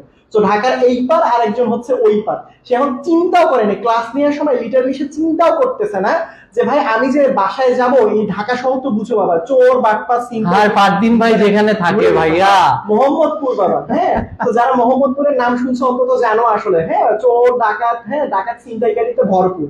তো এই মানুষটা এখনো চিন্তাও করতেছে না। সুতরাং আমি বলবো যে ভাই ক্লাসটা আমি যতক্ষণে শেষ করবো ততক্ষণ হয়তো অনেক রাত হয়ে যাবে, হ্যাঁ 12:30টার কাছাকাছি বেজে যেতে পারে, আমার তো 1 ঘন্টা সময় দিতে হবে। তো ভাইয়ার জন্য দোয়া করবো, ভাইয়া একদম রেসপেক্ট, মানে আমি কি বলবো আসলে, মানে আমি প্রত্যেকবারই বলেন থ্যাংক ইউ সো মাচ। কালকে আমরা আবার অর্গানিক কেমিস্ট্রিতে, কালকে কিন্তু দুপুর কয়টায় 12টায় আমি এবং এই ভাইয়া, আমি হয়তো এমসিকিউ করাইলে ভাইয়া সিকিউটা দেখাই দিবে অর্গানিক কেমিস্ট্রি, আমি সিকিউ দেখাইলে ওই ভাইয়া এমসিকিউ দেখাবে। এবং নিশ্চিত থাকো, শতভাগ নিশ্চিত থাকো ইনশাআল্লাহ তোমাদের এই জৈব যৌগ থেকে যে বা 11 নাম্বার চ্যাপ্টারটা থেকে যে তোমাদের 15 নাম্বার থাকে, অলমোস্ট 15 নাম্বার থাকে, এই 15 নাম্বার 75-এ 15 নট 100-তে 15, 75-এ 15 নাম্বার যে এই 11 নাম্বার চ্যাপ্টারটা থেকে থাকবে অলমোস্ট, এটা তোমরা একদম কমপ্লিটলি রিভিশন হবে ইনশাআল্লাহ। পরীক্ষার হলে গিয়ে কমন পাবো, অন্তত আমাদের দুইজনের ফেজ অন্তত এই যে এরকম করে ভাসবে ইনশাআল্লাহ। ইনশাআল্লাহ মানে অ্যাট লিস্ট মনে পড়বে যে ভাইয়া বলছিল, এটা পড়াইছিল। ইনফ্যাক্ট আমরা যখন সিকিউ সিলেক্ট করছিলাম, আমরা দুইজন মিলে বসেই আমরা হচ্ছে সব টাইপের সিকিউ রাখার চেষ্টা করছি। তোমার মনে হইতে পারে ভাই প্রত্যেক চ্যাপ্টারে 2-3টা করে সিকিউ, বাট বিশ্বাস করো 4-5টা যেগুলো ছিল সব টাইপ রাখছি, এর বাইরে কোনো টাইপ ইউজুয়ালি আসে না। এখন যদি আসে তাহলে তোমার কপাল খারাপ, কিন্তু আসবে না ইনশাআল্লাহ, ভরসা রাখতে পারো, আসার কথা না। আগে যেহেতু আসেনি, মানে টিচারদের তো তোমার উপর কোনো পার্সোনাল শত্রুতা নেই তোমাদের সাথে যে তোমাদেরকে প্যারা দিতে হবে। হ্যাঁ ইনশাআল্লাহ, আর বই তো পুরোটা পড়াই আছে, আমরা জাস্ট একটু লাস্ট মোমেন্টে গাইড করতেছি গাইস। তো আমি হচ্ছে আপাতত বের হই, আজকের ক্লাসটা বাকিটুকু ফারদিন ভাই নিবে, আমি এখন বাসে যাবো, কালকে সকালে আবার ক্লাস আছে, আমার নিজের ক্লাস আছে, ক্লাস থেকে আমি আবার তোমাদের ক্লাস নিতে আসবো। সো আজকে এই পর্যন্তই থাক, আমি এই পর্যন্ত রাখতেছি, বাকি চ্যাপ্টার গুলো ফারদিন ভাই কন্টিনিউ করতেছে। বস ম্যান থ্যাংক ইউ ভাই, ইনশাআল্লাহ দেখা হচ্ছে কালকে। তো এই তুই যাওয়ার সময় একটু খেয়ে যাস। Thank you. ঠিক আছে, আচ্ছা আমি মাইকে নিয়ে আসছি, ওরা আবার পড়ে যাবে, মনে করবে যে ক্লাস কি শেষ হয়ে গেল নাকি। না, ক্লাস শেষ হয়ে যায়নি, সবকিছুই ঠিকঠাক আছে। তো একটু ঝটপট করে বলো সবকিছু ঠিকঠাক শোনা যাচ্ছে কিনা, বোঝা যাচ্ছে কিনা, অল ক্লিয়ার কিনা। সো সবকিছু ঠিকঠাক মতো শোনা গেলে, বোঝা গেলে বলো বাবারা। তো আমরা এখন যেটা করবো সেটা হচ্ছে রাসায়নিক বিক্রিয়া থেকে পড়বো, এবং এতটুকু নিশ্চিত থাকো তোমাদের রাসায়নিক বিক্রিয়া যে চ্যাপ্টারটা আছে, আই রিপিট রাসায়নিক বিক্রিয়া যে চ্যাপ্টারটা আছে, এখান থেকে অলমোস্ট একটা সিকিউ কনফার্ম পাবা। সো এখান থেকে যেটা থাকে 1 নাম্বার প্রশ্ন থাকে জারণ বিজারণ থেকে, সিকিউ এর জন্য বাবা, আমরা যেহেতু সিকিউ সলভ করতেছি, একটা পার্ট থাকে জারণ বিজারণের জন্য, কেমন? সো জারণ বিজারণের জন্য যদি কারো একদম বেসিক শূন্য হয়ে থাকে, আমি কালকে গ্রুপে একটা ভিডিও আপলোড করবো ডিটেইলসে, জারণ বিজারণের একদম শূন্য বেসিক থেকে ডিটেইলস পর্যন্ত সমস্যা থাকবে, সেটা দেখে নিতে পারেন। সো জারণ বিজারণ এখনো দেখাই দিব। 2 নম্বরে যদি বলি লা শাতেলিয়ার নীতি, সো এই যে লা শাতেলিয়ার নীতি, সো এই দুইটা টপিক থেকে 100% প্রশ্ন আসবেই, মানে কোন রকম ফাঁকিবাজি করা যাবে না। এটার সাথে অবশ্য মিলায় 8 নাম্বার অধ্যায় ডেল এইচ এর ম্যাথ মিলাই দেয়, আসলে 8 নাম্বার চ্যাপ্টারে ডেল এইচ এর ম্যাথটা মিলাই দেয়। সুতরাং যাই করেন না কেন এই পার্টগুলো মিস করা কখনোই যাবে না। সো প্রথমে চ্যাপ্টার প্রশ্ন দেখেন, এখানের মধ্যে ক খ এর জন্য, আই রিপিট ক খ এর জন্য যে পার্টগুলো দেখতে পারতেছেন আপনারা, সেটা হচ্ছে কি আমরা অলরেডি সাজেশন দিয়ে দিব, এটা আপনাদেরকে পড়তে হবে। গ নম্বরে আসেন, গ নম্বরে এখানের মধ্যে ওরা বলছে যে ভাইয়া 1 নাম্বার বিক্রিয়ার রাসায়নিক সাম্যাবস্থায় তাপের প্রভাব, সব সময় মনে রাখবা কোন একটা রাসায়নিক বিক্রিয়ায় তাপের প্রভাব, চাপের প্রভাব, ঘনমাত্রার প্রভাব, এরকম যদি প্রভাবের কথা বলে থাকে, তার মানে এখানের মধ্যে এরা লা শাতেলিয়ার নীতির কথা বলছে। কিসের কথা? লা শাতেলিয়ার নীতির কথা বলেছে, বুঝতে পেরেছো? তাহলে বলছে 1 নাম্বার রাসায়নিক বিক্রিয়া। 1 নাম্বার রাসায়নিক বিক্রিয়াটা দেখো তো, এটা কি ধরনের বিক্রিয়া তোমরা বলো তো কমেন্টে। এটা কি তাপ উৎপাদী নাকি তাপ হারি? আই রিপিট, এটা কি তাপ উৎপাদী বিক্রিয়া নাকি তাপ হারি বিক্রিয়া? ডিটেইলসে কিন্তু আমি একটা ভিডিও অলরেডি এই গ্রুপে দিয়েছি, জাস্ট আমরা এই সিকিউটা সলভ করি। দেখো, যদি কখনো কোনো রাসায়নিক বিক্রিয়া ঘটানোর জন্য বাহির থেকে তাপ দিতে হয়, যেমন এখানে দেখো এই দুইটার মধ্যে বিক্রিয়া ঘটানোর জন্য বাহির থেকে আমি হিট প্রডিউস করতেছি বা সাপ্লাই করতেছি, অর্থাৎ 180 যোগ মানে বিক্রিয়কের সাথে যোগ আছে। তার মানে আমি এখানের মধ্যে একটা সহজ জিনিস বুঝাই, ধরো তুমি তাপ দিতে পারো, তাপের প্রভাব মানে কি? তাপ দিতে পারো, অর্থাৎ এই বিক্রিয়ার তাপ দিলে কি হবে এটা। আরেকটা তুমি করতে পারো, তাপ হ্রাস করতে পারো। এখন জিনিসটা কি? জিনিস হচ্ছে x2 আর y2, x2 প্লাস y2 মিলে কি তৈরি হয়েছে? এখানের মধ্যে হচ্ছে xy, আমরা তাপটা না লিখলাম, 2xy তৈরি হয়েছে। বুঝো, তার মানে x2 আর y2 মিলে 2xy তৈরি করছে। সুন্দরভাবে বুঝো ভাইয়া। এই বিক্রিয়ায় যদি তুমি তাপ দাও, এই দেখো তো এখানের মধ্যে এটা বিক্রিয়ক পার্ট না, এই পার্টটা কি বিক্রিয়কের পার্ট না?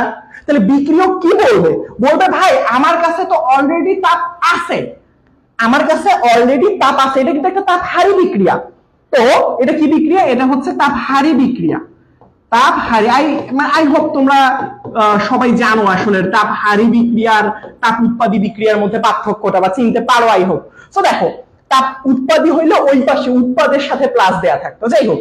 সো তাপহারী বিক্রিয়ায় দেখো এই বিক্রিয়কটা কি বলতেছে? বলতেছে ভাইয়া আপনি তো আসলে অলরেডি আমার কাছে তাপ আছে, আপনি যদি আমাকে তাপ দেন, বিক্রিয়কে যদি তাপ দেন বা আপনি যদি আমাকে একটু তাপ দেন, আমার কাছে তাপ আছে ভাই, আমার আর লাগবে না। তো বিক্রিয়ক বলবে আমার কাছে তাপ আছে, আপনি উৎপাদের দিকে যান, অর্থাৎ সামনের দিকে যান। তার মানে তাপ যদি দাও তাপহারী বিক্রিয়ায়, বিক্রিয়কটা আস্তে আস্তে উৎপাদের দিকে যাবে। বুঝতে পেরেছো আমার কথা? তাহলে তাপ হ্রাস করলে কি হবে? উল্টাটা হবে। আপনি একটা মনে রাখবেন, শুধু উল্টাটা হবে, উল্টাটা। জাস্ট একটা পার্ট মনে রাখবেন, বাকি পার্টটা অটোমেটিকলি মনে থাকবে। দেখেন তাপহারী বিক্রিয়ায় তাহলে কি হয়? তাপ দিলে আস্তে আস্তে বিক্রিয়াটা উৎপাদের দিকে যায় এবং উৎপাদের পরিমাণটা আস্তে আস্তে বেড়ে যায়। কেন? কারণ আপনি যখন এখানে তাপ দিবেন এটা তো আসলে উৎপাদের দিকে যাবে এবং উৎপাদের পরিমাণটাও বেড়ে যাবে। পরীক্ষায় এমনও প্রশ্ন করতে পারে এই বিক্রিয়ায় কি করলে উৎপাদের পরিমাণটা বৃদ্ধি পাবে? উত্তর হচ্ছে ভাইয়া আপনি যদি এই বিক্রিয়ায় তাপ দেন তাহলে আসলে জিনিসটা বৃদ্ধি পাবে। তাপ উৎপাদীর ক্ষেত্রে কি উল্টা, উল্টা। তাপ হারিটা মনে রাখবেন, তাপ উৎপাদীটা উল্টা। তাপ উৎপাদী মনে রাখবেন, তাপ হারিটা উল্টা। একটা আরেকটার উল্টা হয়ে যায়। এখন বলছে এখানে দেখো 1 আর 3 নাম্বার বিক্রিয়ার মধ্যে কোনটা জারণ বিজারণ বিক্রিয়াকে সমর্থন করে যৌক্তিকভাবে বিশ্লেষণ করে? 2 আর 3। সো 2 নাম্বার এবং 3 নাম্বার আমরা এরকম ফাঁকা জায়গা আছে আই হোপ। সো দেখো দেখো এখানের মধ্যে বলছে কত নাম্বার বিক্রিয়া? বলছে 2 নাম্বার এবং 3 নাম্বার বিক্রিয়া। দেখো বাবা, সো 2 নাম্বার বিক্রিয়া কি? FeCl2 আর এখানে হচ্ছে ক্লোরিন। আচ্ছা এটার হিসাব পরে, সব সময় মনে রাখবা, সব সময় মনে রাখবা নন রেডক্স অথবা যেগুলোর জারণ বিজারণ হয় না, জারণ বিজারণ হয় না, কোন কাদের জারণ বিজারণ হয় না এটা আগে মনে রাখবে। এরকম প্রশ্ন আসে, বিজারণ জারণ বিজারণ হয় না। একটা হচ্ছে প্রশমন বিক্রিয়া। প্রশমন বিক্রিয়া, প্রশমন বিক্রিয়া কাকে বলে? অ্যাসিড ক্ষারের বিক্রিয়া প্রশমন বিক্রিয়া। আর একটা হচ্ছে অধঃক্ষেপণ বিক্রিয়া। অধঃক্ষেপণ বিক্রিয়া অর্থাৎ এখানে যদি প্রশমন বিক্রিয়া মানে অ্যাসিড এবং ক্ষার, মানে অ্যাসিড প্লাস বেস, এইটা রিঅ্যাকশন। তার মানে কখনো যদি আপনি অপশনে এরকম পান যে অ্যাসিড ক্ষারের বিক্রিয়া হচ্ছে, তাহলে সেটা চোখ বন্ধ করে বলবেন ভাইয়া এই বিক্রিয়াটা আসলে কোনো রকম জারণ বিজারণকে সমর্থন করে না। অর্থাৎ এখানে দেখো এটা হচ্ছে পটাশিয়াম হাইড্রোক্সাইড, এটা হচ্ছে সালফিউরিক অ্যাসিড, অর্থাৎ একটা হচ্ছে অ্যাসিড আর একটা হচ্ছে ক্ষার, তার মানে এদের বিক্রিয়াটা প্রশমন। এটা তার মানে হচ্ছে আমার কোনো রকম জারণ বিজারণ বিক্রিয়াকে সমর্থন করবে না। বাট আমি যদি তোমাদেরকে বলি ভাইয়া এই যে 2 নাম্বার বিক্রিয়া FeCl2, এই দুষ্টামি করে, এই বিক্রিয়াটা কি রকম হবে? FeCl2 প্লাস Cl2, তার পরবর্তীতে হচ্ছে FeCl3। এই বিক্রিয়া একটু ভালো করে খেয়াল করো, যতগুলো ক্লোরিন অপোজিট সাইডে ততগুলো প্লাস মাইনাস, তাহলে এটা হচ্ছে +2। যতগুলো ক্লোরিন তার অপোজিটে ততগুলো প্লাস, এই যে +3। এককভাবে মুক্ত পরমাণু বা যৌগে জারণ মান টোটালটা 0 হয়। কত হয়? 0 হয়। তার মানে আমি এখানে থেকে দেখো তো +2 থেকে +3 কখন যেতে পারবে?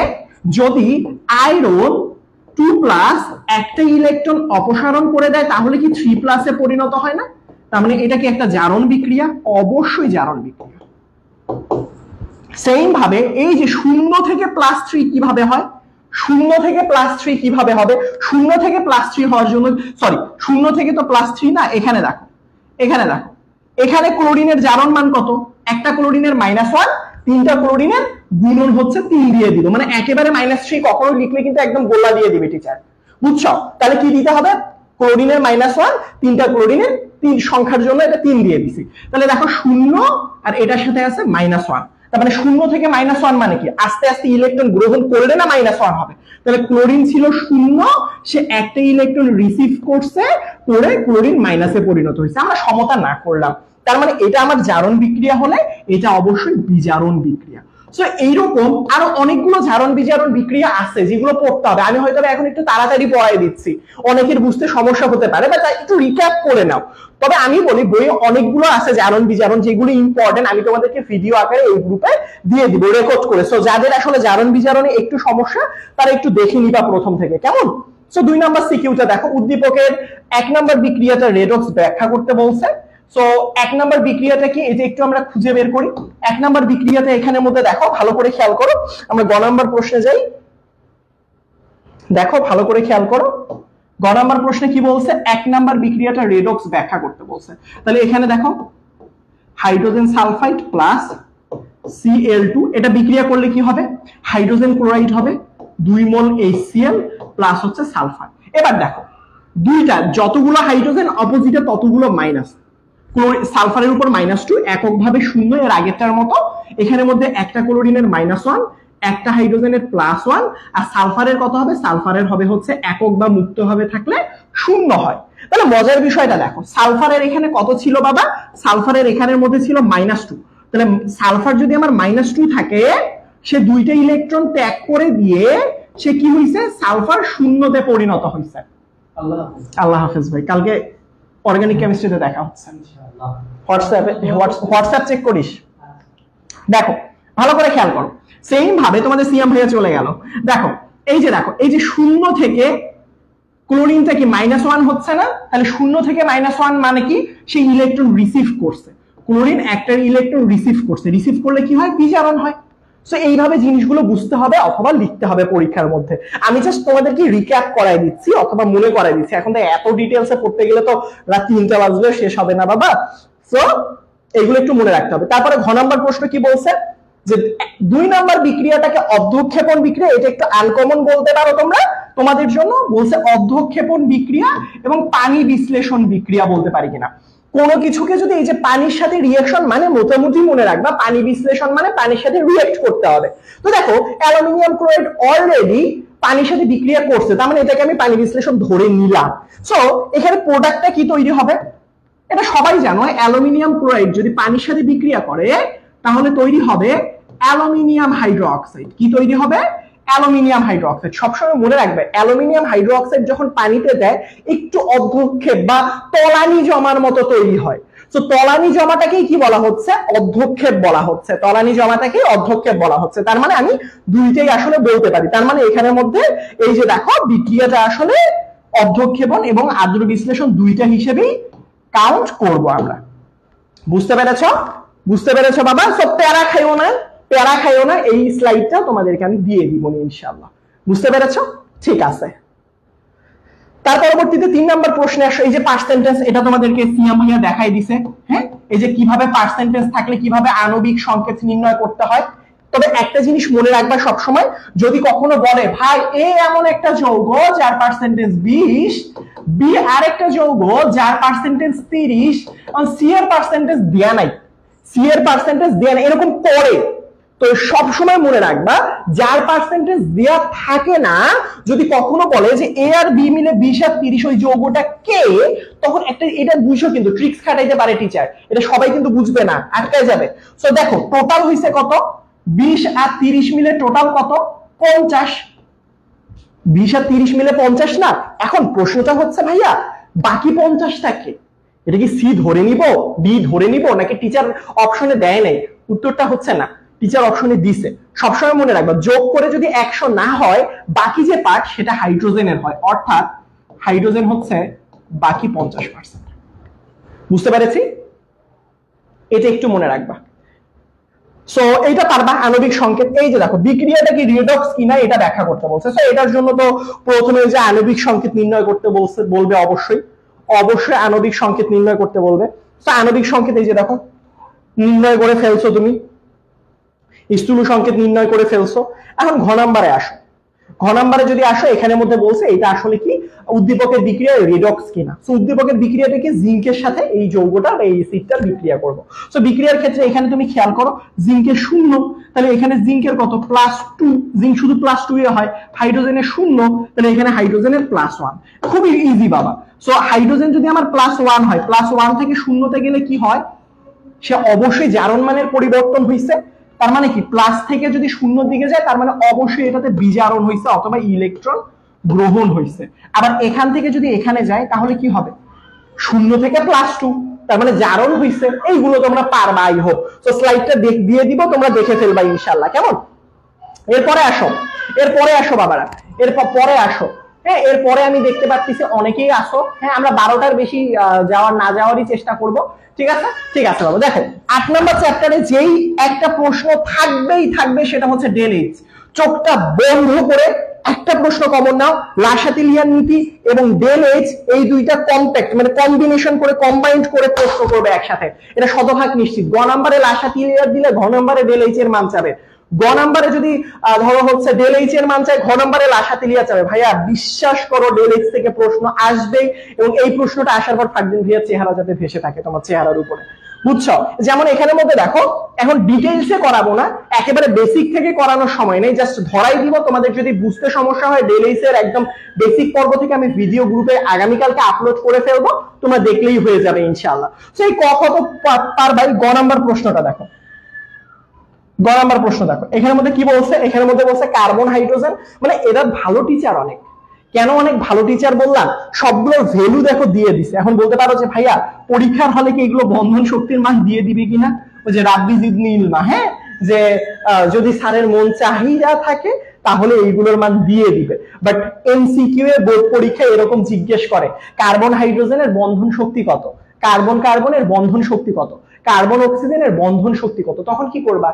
অবশ্যই মুখস্থ রাখতে হবে, মুখস্থ করা ছাড়া উপায় নেই আসলে।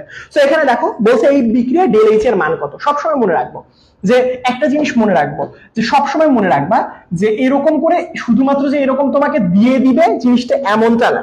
পরীক্ষার মধ্যে সবসময় মনে রাখবা তোমাকে অ্যালকেন দিতে পারে। আগামীকালকে যদি না বুঝো অ্যালকেনকে, আগামীকালকে জৈব যৌগের ক্লাসে, ফ্রি ক্লাসে একদম জয়েন করে ফেলো দুপুর 12টায়। অ্যালকেনের সাথে যদি অক্সিজেনের বিক্রিয়া করো তাহলে কার্বন ডাই অক্সাইড আর পানি তৈরি হয়। সেম ভাবে তুমি যদি কখনো অ্যালকোহলের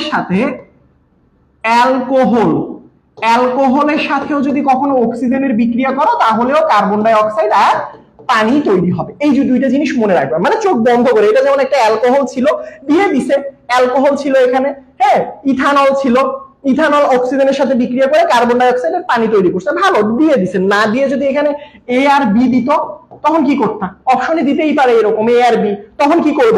ভাইয়া কিচ্ছু করবো না, অ্যালকোহলের সাথে অক্সিজেনের বিক্রিয়ায় কার্বন ডাই অক্সাইড আর পানি বরাবরই তৈরি হয়। বাট যে জিনিসটা ডেল এইচ এর ক্ষেত্রে ম্যান্ডেটরি সেটা হচ্ছে এই সব ডেল এইচ এ না কার্বন ডাই অক্সাইড আর পানি তৈরি হয় মোটামুটি 99% ক্ষেত্রে, বুঝতে পারছো? তো বাকি মানে সব ক্ষেত্রেই না, 99% ক্ষেত্রে বললাম। তো এই ক্ষেত্রে কি হয়, ডেল এইচ এর মান অবশ্যই বিক্রিয়াগুলো করার করে সমতাকরণ করবা। একটা বিক্রিয়া সমতাকরণ না করলে ডেল এইচ এর মান বের করে কোনো লাভ নাই, বুঝতে পারছো? তাহলে দেখো আমরা একটু ম্যাথসটাতে যাই। সো ম্যাথসটাতে এরকম একটা বিক্রিয়া দিছে, এই বিক্রিয়া দিয়ে দিছে, এই যে দেখো এরকম একটা অবস্থা দিয়ে দিছে। এই বিক্রিয়াটা আমরা একটু লিখি। দেখো C2H5, তো দুইটা কার্বনকে তোমরা প্রথমে এভাবে দিবা। তাহলে এই যে দেখো দুইটা কার্বনের সাথে 5টা হাইড্রোজেন, এই কার্বন যেটা সব থেকে বামে লিখবা সেটার সাথে বাকি হাতগুলোতে হাইড্রোজেন দিয়ে দাও, কারণ কার্বনের 4টা হাত। এই কার্বনে কি করব ভাইয়া, একটু ধীর সুস্থে ভাবে দেখতে হবে। এই কার্বনের সাথে একটা OH আছে, অর্থাৎ এই যে O, এই যে একটা H আছে। এই কার্বনের অলরেডি এইদিকে একটা হাত গন, এইদিকে একটা হাত গন, তাহলে বাকি দুইটা হাতে এই যে দেখো দুইটা হাইড্রোজেন। তার মানে এখান থেকে একটা ব্যাপার বোঝা গেল যে ভাইয়া 5টা হাইড্রোজেনের 3টা এইদিকে 2টা এখানে। তারপর অক্সিজেনে আমরা জানি সবসময় এরকম করে ডাবল বন্ড হয়, সবসময় আমরা কি জানি এরকম ডাবল বন্ড হয়। তার পরবর্তীতে কার্বন ডাই অক্সাইড হলে কি হয়, কার্বন এখানে এই যে একটা অক্সিজেন, ওই দিকে একটা অক্সিজেন, এই যে এটা হচ্ছে কার্বন ডাই অক্সাইড। পানিটাকে কিভাবে লিখতে পারি, এই যে অক্সিজেন, এইদিকে একটা হাইড্রোজেন, এইদিকে একটা হাইড্রোজেন। এবার মজার বিষয় হচ্ছে দেখো এখানের মধ্যে ভালো করে আমি ডেল এইচ এর অনেকগুলো একটা ভিডিও দিব, সেখানে অনেক রকম ডেল এইচ এর ম্যাথ করা থাকবে আসলে। বাট এখানে একটু দেখো, তোমাকে প্রথম ফোকাসে রাখতে হবে এই যে বিক্রিয়ক, এই পার্টটার মধ্যে কে কে এখানে আছে, কে কে নাই। তো দেখো এখানের মধ্যে দেখো কে কে নাই আসলে। দেখো কার্বন আর হাইড্রোজেন এখানে কেউ নাই, এই যে দেখো এখানে কোনো কার্বন হাইড্রোজেনের অস্তিত্বই নেই। কার্বনের সাথে অক্সিজেন আছে, অক্সিজেনের সাথে হাইড্রোজেনের আছে। এখানে দেখো কার্বনের সাথে একটা হাইড্রোজেন, 2টা হাইড্রোজেন, 3টা হাইড্রোজেন, 4টা হাইড্রোজেন, 5টা হাইড্রোজেন। তার মানে এই যৌগটাতে 5টা কার্বন আর হাইড্রোজেনের বন্ধন ভেঙে গেছে, যোগ, বুঝো এখানের মধ্যে কার্বনের সাথে একটা অক্সিজেনের বন্ধন ভাঙছে না? হ্যাঁ ভাইয়া ভাঙছে, তার মানে এখানে একটা কার্বনের সাথে হাইড্রোজেনের বন্ধন, মানে সরি অক্সিজেনের বন্ধ ভাঙছে, কার্বনের সাথে অক্সিজেনের বন্ড ভাঙছে, কার্বনের সাথে অক্সিজেনের বন্ড ভাঙছে। আবার দেখো এই যে এই যে এই যে এই যে এই যে অক্সিজেনের সাথে হাইড্রোজেনের বন্ধনটা ভেঙে গিয়েছে না? হ্যাঁ ভাইয়া, অক্সিজেনের সাথে একটা হাইড্রোজেনের বন্ধনও ভাঙছে। অর্থাৎ কোনগুলো ভাঙলো এইটা কাউন্ট করাটা জরুরি। তো তুমি এখানের মধ্যে যেগুলো ভাঙবে এইগুলোর এনার্জি গুলো এখন হিসেব করো।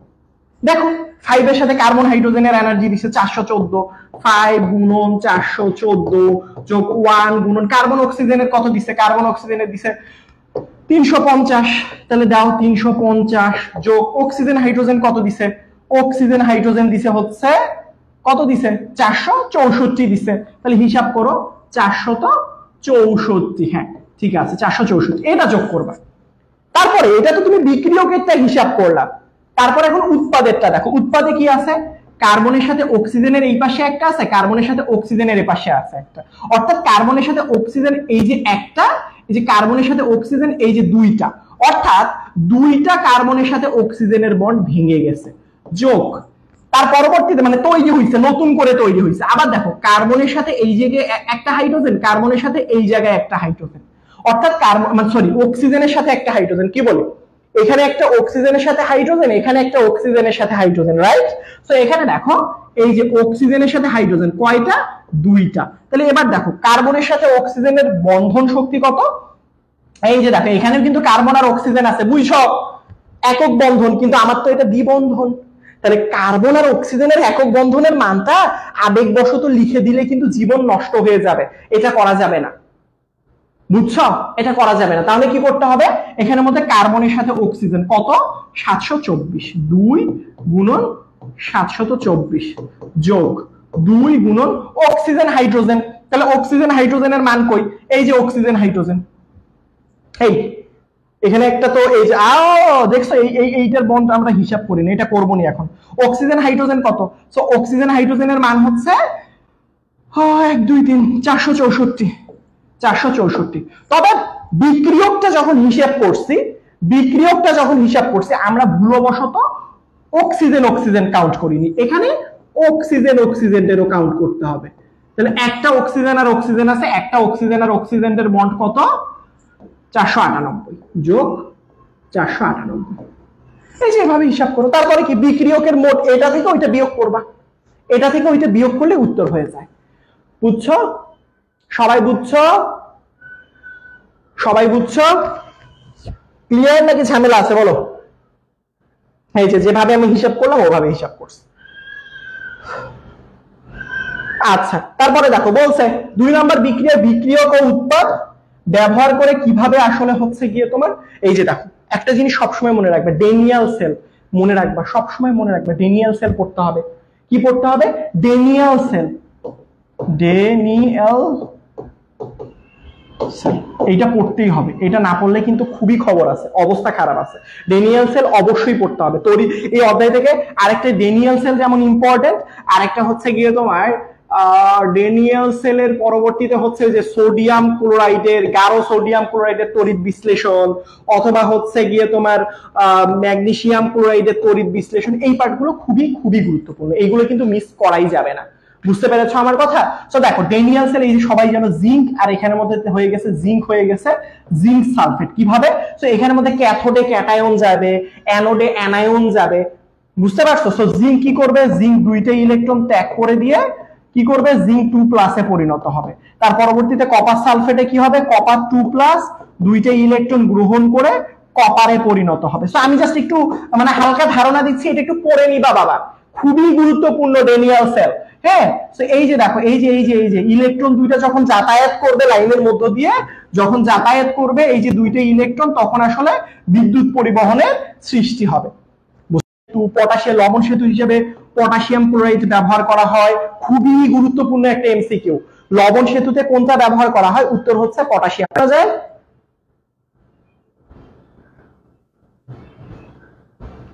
বলো, কথা কি ক্লিয়ার কিনা বলো? নেটের কি সমস্যা করতেছি কিনা বলো? আচ্ছা, ওয়েটিং ফর ভিডিও সিগন্যাল, হ্যাঁ আমারও কেন জানি মনে হইলো। ঠিক আছে ঠিক আছে, আমরা তাড়াতাড়ি শেষ করে ফেলবো। তার পরবর্তীতে আরেকটা পার্ট আছে বাবা এখানের মধ্যে, সেটা হচ্ছে এই যে গাঢ়। এই যে দেখো এখানে ক্ষেত্রে কার্বের হচ্ছে যে ডেল এইচ এর মান, এই যে ডেল এইচ এর, কখনো কখনো ডেল এইচ না দিয়ে বন্ধন শক্তিটা বের করতে বলতে পারে। অবশ্যই ডেল এইচ রিলেটেড সব ম্যাথ বাসায় করে ফেলবা।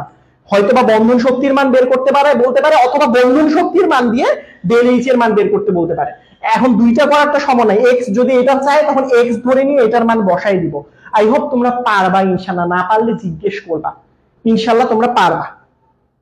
তার পরবর্তীতে দেখো এখানের মধ্যে সেটা হচ্ছে ঘ নাম্বার প্রশ্নের কথা যদি আমরা বলি, ঘ নাম্বার এটা পারবা, ডেল এইচ আর দেখাবো না। ঘ নাম্বার প্রশ্ন যদি বলি, এই যে দেখো এখানের মধ্যে বলছে যে 2 নাম্বার ক্ষেত্রে তড়িৎ বিশ্লেষণ প্রক্রিয়া কৌশল বিশ্লেষণ করো। তাহলে 2 নাম্বার ক্ষেত্রে দেখো এখানে কি আছে, সবসময় মনে রাখবা গাঢ় সোডিয়াম ক্লোরাইড যদি বলে, গাঢ়, আই রিপিট বাবা, যদি কখনো গাঢ় বলে,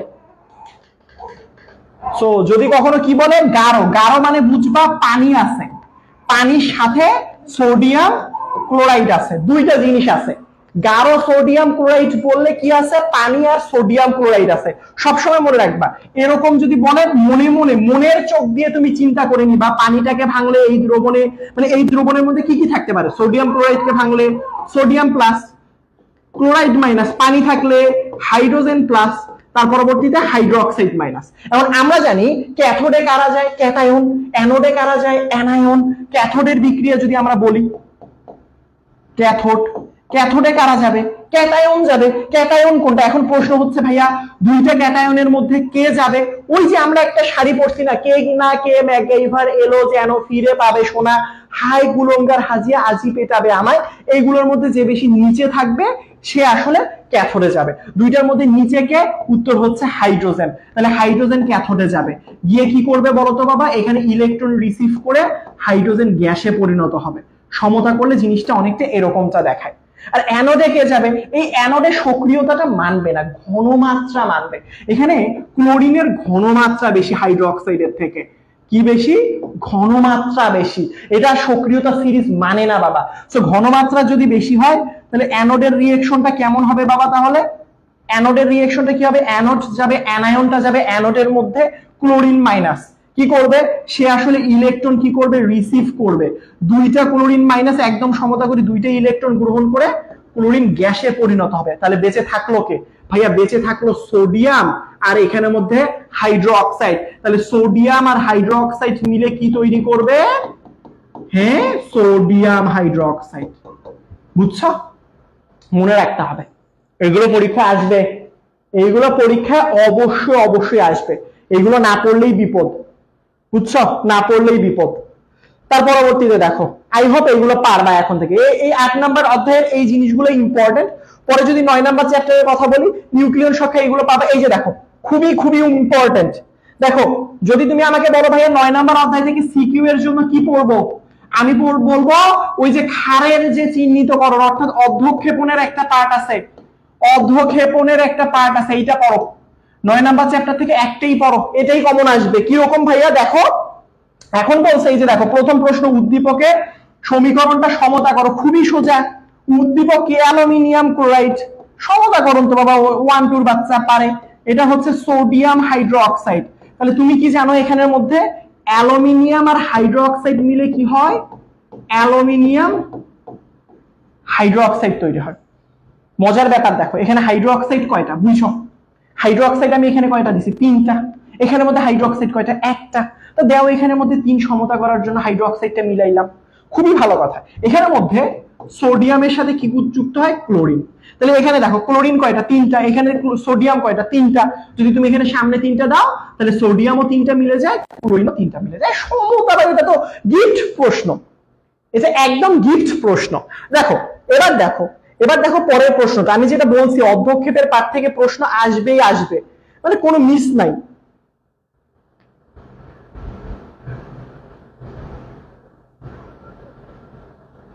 আমারও দুষ্টামি শুরু করছে, ঠিক আছে বাবা, আমরা একটু ইয়া করতেছি।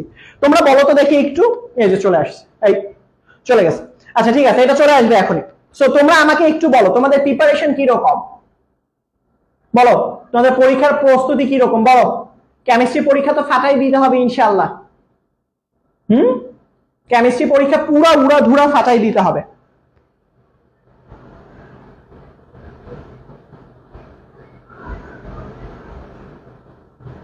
পুরা উড়াধুরা কেমিস্ট্রি পরীক্ষা ফাটাই দিতে হবে ইনশাআল্লাহ, কিন্তু পুরা একদম ফাটাই দিতে হবে, কোনো উপায় নেই। আমি খুব তাড়াতাড়ি শেষ করে দিব এই 9 নাম্বার চ্যাপ্টারটা হলে 12 নাম্বার চ্যাপ্টারের একটা কনসেপ্ট বা একটু ধারণা নিয়ে আমি চেষ্টা করব 12টার মধ্যে শেষ করে দিতে। সো আই হোপ 12টার মধ্যে শেষ করতে পারবো।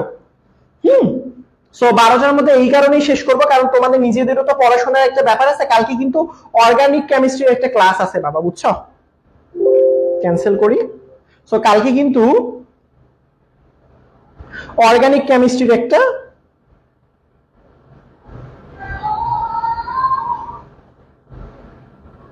তুমি আসো বাবা।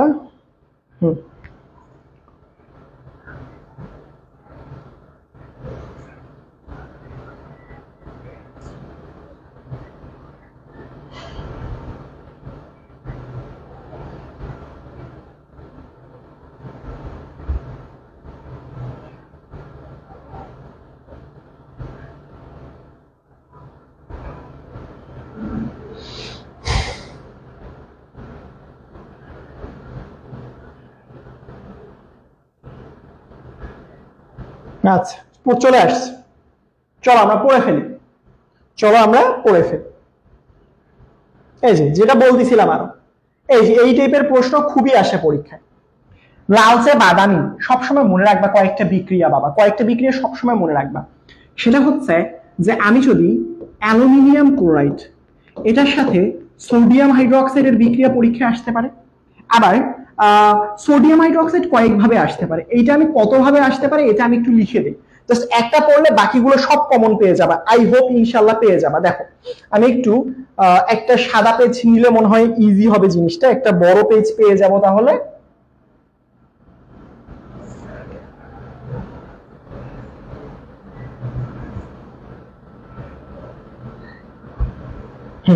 দেখো কয়েকটা রিঅ্যাকশন মনে রাখবা সবসময় সোডিয়াম হাইড্রোক্সাইডের সাথে রিঅ্যাকশন দেখানো হয়, সোডিয়াম হাইড্রোক্সাইডের সাথে রিঅ্যাকশন দেখানো হয়, সোডিয়াম হাইড্রোক্সাইডের সাথে রিঅ্যাকশন দেখানো হয়, সোডিয়াম হাইড্রোক্সাইডের সাথে রিঅ্যাকশন দেখানো হয়। সবসময় মনে রাখবা সোডিয়াম হাইড্রোক্সাইড থেকে পরীক্ষায় আসতে পারে অ্যালুমিনিয়াম ক্লোরাইডের, অ্যালুমিনিয়াম নাইট্রেটও আসতে পারে। সো এইটার পরিবর্তে এরকমও দিতে পারে অ্যালুমিনিয়াম NO3 এখানের মধ্যে 3 এরকম দিতেই পারে বাবা, বাট ইজি, সব একই জিনিস। অ্যালুমিনিয়াম ক্লোরিনের জায়গায় নাইট্রেট দিয়ে দিতে পারে।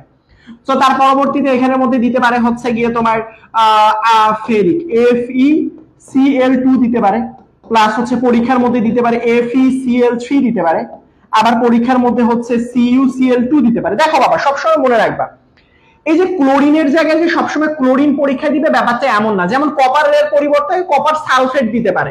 বাট তুমি একটা জিনিসে ফোকাস করবা, সেই জিনিসটা হচ্ছে ভাইয়া সামনের পার্টটা ঠিক আছে কিনা, অ্যালুমিনিয়ামের দিকে ফোকাস রাখবা, আয়রনের দিকে ফোকাস রাখবা, এই আয়রনের দিকে ফোকাস রাখবা। ওয়ান লাস্ট রিঅ্যাকশন আছে সেটা হচ্ছে জিঙ্ক ক্লোরাইড। এই কয়েকটা থেকে একটা 100% কমন পাবা, শতভাগ লিখে রাখো। কেউ তো এরকম বলতে পারো যে ভাই আপনি কি প্রশ্ন দেখছেন? হ্যাঁ ভাই এখান থেকে প্রশ্ন আসবে, না আসলে আমাকে এসে জিজ্ঞেস করো ভাইয়া বলছেন এখান থেকে প্রশ্ন আসেনি। মনে রাখবা অ্যালুমিনিয়াম ক্লোরাইডের সাথে এটা হয় কি অ্যালুমিনিয়াম হাইড্রোক্সাইড, হ্যাঁ তারপরে কি উৎপন্ন দরকার নেই, ওগুলোটা ম্যান্ডেটরি।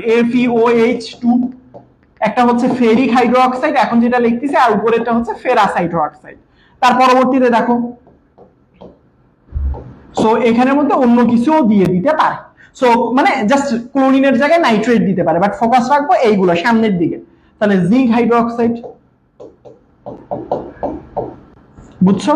তার পরবর্তীতে দেখো ভালো করে খেয়াল করো, সেটা হচ্ছে এখানে যে জিনিসটা হয় যদি তুমি অ্যালুমিনিয়ামের সাথে বিক্রিয়া করো এই অর্ধক্ষেপটা হবে সাদা, মনে রাখবা, মুখস্থ করে যাবা। আয়রন যদি দেয়, যদি আয়রন 2+ হয়, কিভাবে বুঝলাম? দুইটা ক্লোরিন মানে দুইটা, যে দুইটা হাইড্রোক্সাইড মানে 2+। তো যদি কখনো 2+ পাও তাহলে মনে রাখবা ফের আছে দন্তস্ব সবুজ। তার পরবর্তীতে আয়রন 3+ যদি কখনো পাও তাহলে মনে রাখবা এটা হচ্ছে ফেরিক তৈরি করে, ফেরিকটা হচ্ছে বাদামি কালার, ফেরিক লিখে দিলাম আবার, ফেরিকটা হচ্ছে বাদামি কালার। এই যে কখন কোন অর্ধক্ষেপ তৈরি করবে একটা পেজেই পড়ো, বাকি সবকিছু ক্লিয়ার, সবকিছু কমন পাবা ইনশাআল্লাহ। এই যে দেখো এটা হচ্ছে সাদা কালার, সাদা কালারের অর্ধক্ষেপ, এটা হচ্ছে জিঙ্কটাও হচ্ছে, ও আচ্ছা উপরেরটা সাদা না, উপরেরটা নীল কালার হবে। সো উপরেরটা নীল কালারের অর্ধক্ষেপ হবে, নীল কালার। সো এই পরীক্ষার মধ্যে কিন্তু খুবই আসে বাবা, খুবই খুবই আসে। এইগুলো পড়ো 9 নাম্বার চ্যাপ্টারে, আর অন্য কিছু দরকার নাই। ওই যে আসতে পারে প্রশমনের ভূমিকা টুমিকা, এগুলো আসতে পারে, বাট এগুলো লাগবে না, এগুলো লাগবে না। তারপরে আসে 10 নাম্বার চ্যাপ্টার, তার নাম পরে আসো 10 নাম্বার চ্যাপ্টার। সো 10 নাম্বার আরেকটা, যে যদি ওই অধ্যায় থেকে প্রশমনের গুরুত্ব আসে বা অন্য কিছু আসে, দিও না, অন্য অধ্যায় থেকে উত্তর করো। এই অধ্যায় থেকে এইগুলো উত্তর করতে গেলে পুরো মারা খাওয়া যাবে, একদম অনেক বড় ধরা খেয়ে যেতে পারো, কারণ থিওরিটিক্যাল তো, টিচার চাইলো মার্কস দিল না, কি করবা, কিছু করার নাই। তারপরে 10 number chapter, please request, please এখান থেকে সিকিউ দিও না, এখান থেকে সিকিউ আসে না, এখান থেকে সিকিউ আসে না, যদি আসে প্লিজ দিও না। থিওরিটিক্যাল পার্ট না পারলে দেয়ালে পিঠ থেকে দিলে দেন দাও, বাট এই অধ্যায় থেকে সিকিউ উত্তর করতে গেলে ধরা খাবা নিশ্চিত, কারণ এখানে টিচার অনেক কষ্ট করে পড়ে যাবা, টিচার নাম্বার দিবে না, টিচার একদমই নাম্বার দিবে না। তারপরে আসে হচ্ছে 11 নাম্বার চ্যাপ্টার। 11 নাম্বার চ্যাপ্টার থেকে আমি একটা কথাই বলবো, সেটা হচ্ছে যে ভাই আগামীকালকে দুপুর 12টায় 11 নাম্বার চ্যাপ্টার থেকে আমরা পুরো রিভিশনে আসতেছি, তোমার সিয়াম ভাইয়া আর আমি ইনশাআল্লাহ। সো ওই ক্লাসটা জয়েন করে ফেলবা। 11 নাম্বার চ্যাপ্টারে 15 নাম্বার আসে মোটামুটি, এটা আমরা একটু সময় নিয়ে শেষ করতে চাই, বুঝতে পেরেছো আমার কথা? সো লাস্ট ওয়ান যে অধ্যায়টা, সেটা হচ্ছে আমাদের জীবনের রসায়ন। আমি জানি না কারা কারা পড়েছো কি পড়ো নাই। সো আমাদের জীবনের রসায়নের যদি কথা বলি, এই চ্যাপ্টার থেকে যেটা আসে সেটা হচ্ছে ব্লিচিং পাউডার। ব্লিচিং পাউডার এই পার্টটা পড়বা, আমি দেখাই দিচ্ছি। ব্লিচিং পাউডার আসতে পারে, আরেকটা আসতে পারে হচ্ছে গিয়ে সাবান, সাবান প্রস্তুতি এবং সাবান পরিষ্কারের কৌশল, সেই সেম ভাবে ডিটারজেন্ট। সো ডিটারজেন্ট হচ্ছে প্রস্তুতি এবং এটা হচ্ছে পরিষ্কারের কৌশল। এই কয়েকটা পার্ট থেকে সিকিউ আসে এই অধ্যায়ে। চলো আমরা একটু দেখি। সো দেখো এই যে এখানে প্রশ্নই বলছে যে 2 নম্বর যৌগ পরিষ্কারের কৌশল। 2 নম্বর যৌগ কোনটা? Bleaching powder. সো ব্লিচিং পাউডারের সংকেতটাও মাঝে মাঝে চলে আসে, ক্যালসিয়াম ক্লোরো হাইপোক্লোরাইড, এটা কিন্তু চলে আসে। ব্লিচিং পাউডারের সংকেত মনে রাখবা, calcium chloro hypochlorite, calcium chloro hypochlorite, calcium chloro hypochlorite. So এইটা মনে না রাখলে কিন্তু একটু খবর আছে আসলে, আমি বলতে পারি। সো এইটা পরিষ্কারের কৌশলটা, প্রথমে পরিষ্কারের কৌশলের আগে তোমাকে যেটা দেখাইতে হবে, এটা একটু প্রস্তুতি দেখাবা। পরিষ্কারের কৌশলটার আগে পারলে একটু প্রস্তুতি দেখাবা। সো আমরা যদি পরিষ্কারের কৌশল, আই হোপ অনেকে জানো, এগুলো থিওরিটিক্যাল জিনিসপত্র। এই যে দেখো এখানে বলবে যে হ্যাঁ এগুলো উঠায় না, যে এগুলো আসলে ব্লিচিং পাউডার তখনই ব্যবহার করা হয় যখন যেই জায়গা থেকে ময়লা উঠে না, ময়লা উঠানোটা খুবই দরকার, বাট ময়লা উঠতেছে না, সেই জায়গায় আসলে ব্লিচিং পাউডার ব্যবহার করা হয়। মানে যেখানে শরীর মানে হচ্ছে কাপড়ের রং করে একটু ঘাটতেরামি করে, ওই পার্ট গুলোতে ব্যবহার করা হয়। যেমন এখানে দেখো, প্রথমে আমি যদি বলি ব্লিচিং পাউডারের পার্টটা, এই যে দেখো, এই যে ব্লিচিং পাউডার কি করবে, আমরা পানিতে দিব, পানিতে দেওয়ার পর ক্যালসিয়াম ক্লোরাইড, এই যে দেখো, এই যে দেখো হাইপোক্লোরাস অ্যাসিড তৈরি করে, হাইপোক্লোরাস অ্যাসিড। এই যে দেখো হাইপোক্লোরাস অ্যাসিড গুলো, এই যে দেখো, এইটা একটু মনে রাখবে। এই হাইপোক্লোরাস অ্যাসিডটা পরবর্তীতে হাইড্রোক্লোরিক অ্যাসিড, আর এই যে কাজ হচ্ছে এই অক্সিজেন দিয়ে, জায়মান অক্সিজেন দিয়ে। প্রথম ধাপে দেখো, প্রথম ধাপে ব্লিচিং পাউডারে কি হয়, ক্যালসিয়াম ক্লোরো হাইপোক্লোরাইড পানির সাথে বিক্রিয়া করে ক্যালসিয়াম ক্লোরাইড, আর এই যে আমার টার্গেট হচ্ছে এই অক্সিজেনটা বাবা, এই অক্সিজেনটা, এখান থেকে একটু অক্সিজেনটাকে বের করতে পারছি। পরের ধাপে এই অক্সিজেনটাকে আমি যখন ভেঙে ফেলবো, এই জায়মান অক্সিজেন পাবো। এই অক্সিজেন দিয়ে পিটায় পিটায় আসলে ময়লাগুলো পরিষ্কার করব। এই যে দেখো, এই যে দেখো, পিটায় পিটায় আসলে রংগুলো পরিষ্কার করব। বুঝতে পেরেছো? এগুলো একটু থিওরিটিক্যাল করবা। দেখো এখানে বলছে 1 নম্বর অপেক্ষা 3 নম্বর। সবসময় মনে রাখবা, যদি কখনো তুলনা করতে বলে সাবান ভালো করে পরিষ্কার করতে পারে নাকি ডিটারজেন্ট, তোমরাই বলো। আমরা কাপড় ধোয়ার জন্য কি ডিটারজেন্ট বেশি গুরুত্ব দেই নাকি সাবানকে বেশি গুরুত্ব দেই? অবশ্যই আমরা ডিটারজেন্টকে, আমি তো বাসায় সবসময় ডিটারজেন্ট দিয়ে কাপড় ধুই। তো সবসময় মনে রাখবে, ডিটারজেন্ট, আই রিপিট, ডিটারজেন্ট দিয়ে কাপড় ধোয়া বেশি পরিষ্কার হয়। এবার বলছে পরিষ্কার যৌগ উত্তম। এবার পরিষ্কারের কৌশলটা ব্যাখ্যা করবে। এই যে এরা পরিষ্কার জাস্ট দেখানো আছে, জাস্ট এইগুলো একটু পড়ে নিবা নিজে থেকে। আসলে এগুলো মানে হাইড্রোফোবিক, পানি বিকর্ষী, হ্যাঁ এইগুলো চাপ দিলে একটু হাইড্রোফোবিক গুলো, পানির আকর্ষী গুলো বা পানি বিকর্ষী গুলো পানি থেকে দূরে সরে যায়। এগুলো একটু পড়লে আই হোপ তোমরা পেয়ে যাবে। তার পরবর্তীতে আসো, এই যে দেখো আবারও হচ্ছে গিয়ে ওই যে দেখো সেম ভাবে সেম ভাবে বলছে উভয় পাত্রে জীবাণু, এই যে উভয় পাত্রে জীবাণুনাশক হিসেবে ব্যবহার করলে ব্যবহারের ক্ষেত্রে ভিন্ন ভিন্ন। দেখো ব্লিচিং পাউডার, আর একটা হচ্ছে ভিনেগার, এটা জৈব যৌগের পাট, ভিনেগার দিয়ে খাবার সংরক্ষণ করা হয়। আর এখানে মধ্যে ব্লিচিং পাউডার দিয়ে কিভাবে আসলে কাপড় পরিষ্কার করা হয় একটু আগে পড়লাম। পানির সাথে প্রথমে রিঅ্যাকশন দিব, তারপরে এই যে দেখো হাইপোক্লোরাস তৈরি করব, তার পরবর্তীতে দেখো সেটা অক্সিজেন তৈরি হবে, এই অক্সিজেনটা মৃত জীবাণু তৈরি করবে। বুঝতে পেরেছো আমার কথা? বুঝতে পেরেছো? সো এইগুলো তো তোমরা পারো, মৃত জীবাণু যারা পারো না আসলে ভিনেগারেরটা, আগামীকালকে দুপুর 12টায় কিন্তু জৈব যৌগের লাইভ ক্লাস আছে, দুপুর 12টা থেকে 1টা 1.5টা 2টা হতে পারে ম্যাক্সিমাম, ইনশাআল্লাহ সেই ক্লাস করলেই তোমরা কমন পেয়ে যাবে। আই হোপ এইগুলো বুঝতে পারবা তখন। সো তার পরবর্তীতে দেখো এই জায়গায় একটা সুন্দর বিক্রিয়া দিছে, আমি তোমাকে বলি এই জায়গায় এই যে দেখো একটা অদ্ভুত রিঅ্যাকশন দিছে যেটা তোমার বইয়ের মধ্যে তেমন ভাবে নেয়া নাই। আই রিপিট, তেমন ভাবে দেয়া নাই, সবসময় মনে রাখবে। এইটা দেখে ঘাবড়াইও না। দেখো সাবান তৈরির প্রস্তুতির কৌশলটা আমি তোমাদেরকে একটু দেখাই, সাবান প্রস্তুতির ক্রিয়া কৌশলটা একটু দেখাই। দেখো CH2 লিখবা, CH2 লিখবা, তার পরবর্তী COO দিবা, COO, তার পরবর্তীতে এখানে দিবা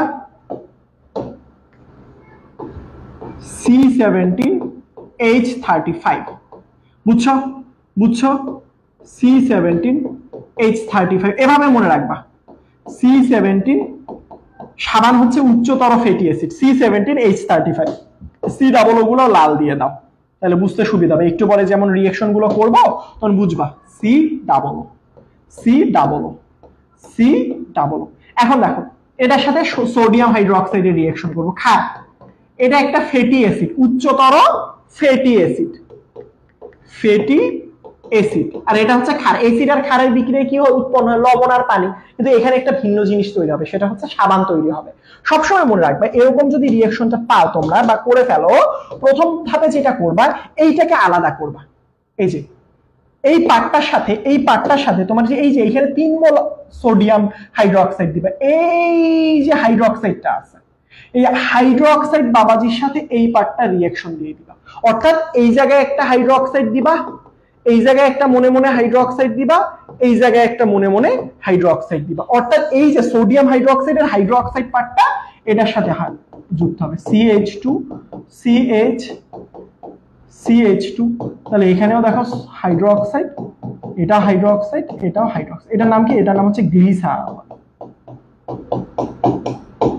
তার পরবর্তীতে সাবান কই পাইলাম ভাই? এই যে বাকি যে পার্টটা আছে C17H35 কয়টা আছে? উপরে একটা, এখানে একটা, এখানে একটা, 3টা আছে ভাইয়া।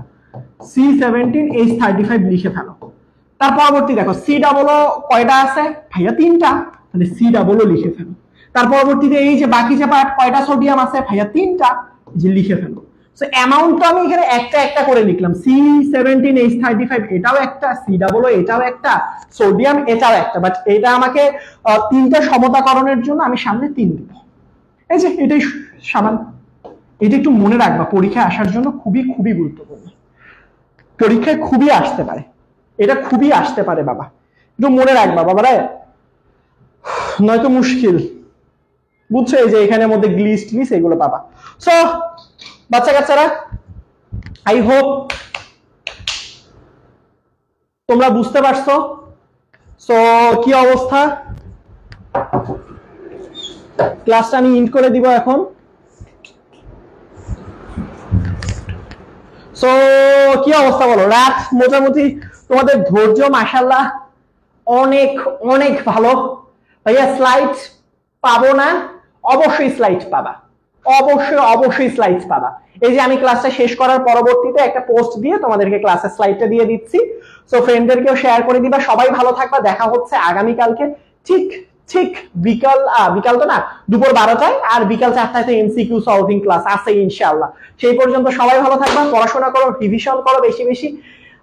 সবাই ভালো থাকবা বাচ্চা কাচ্চারা। আসসালামু আলাইকুম।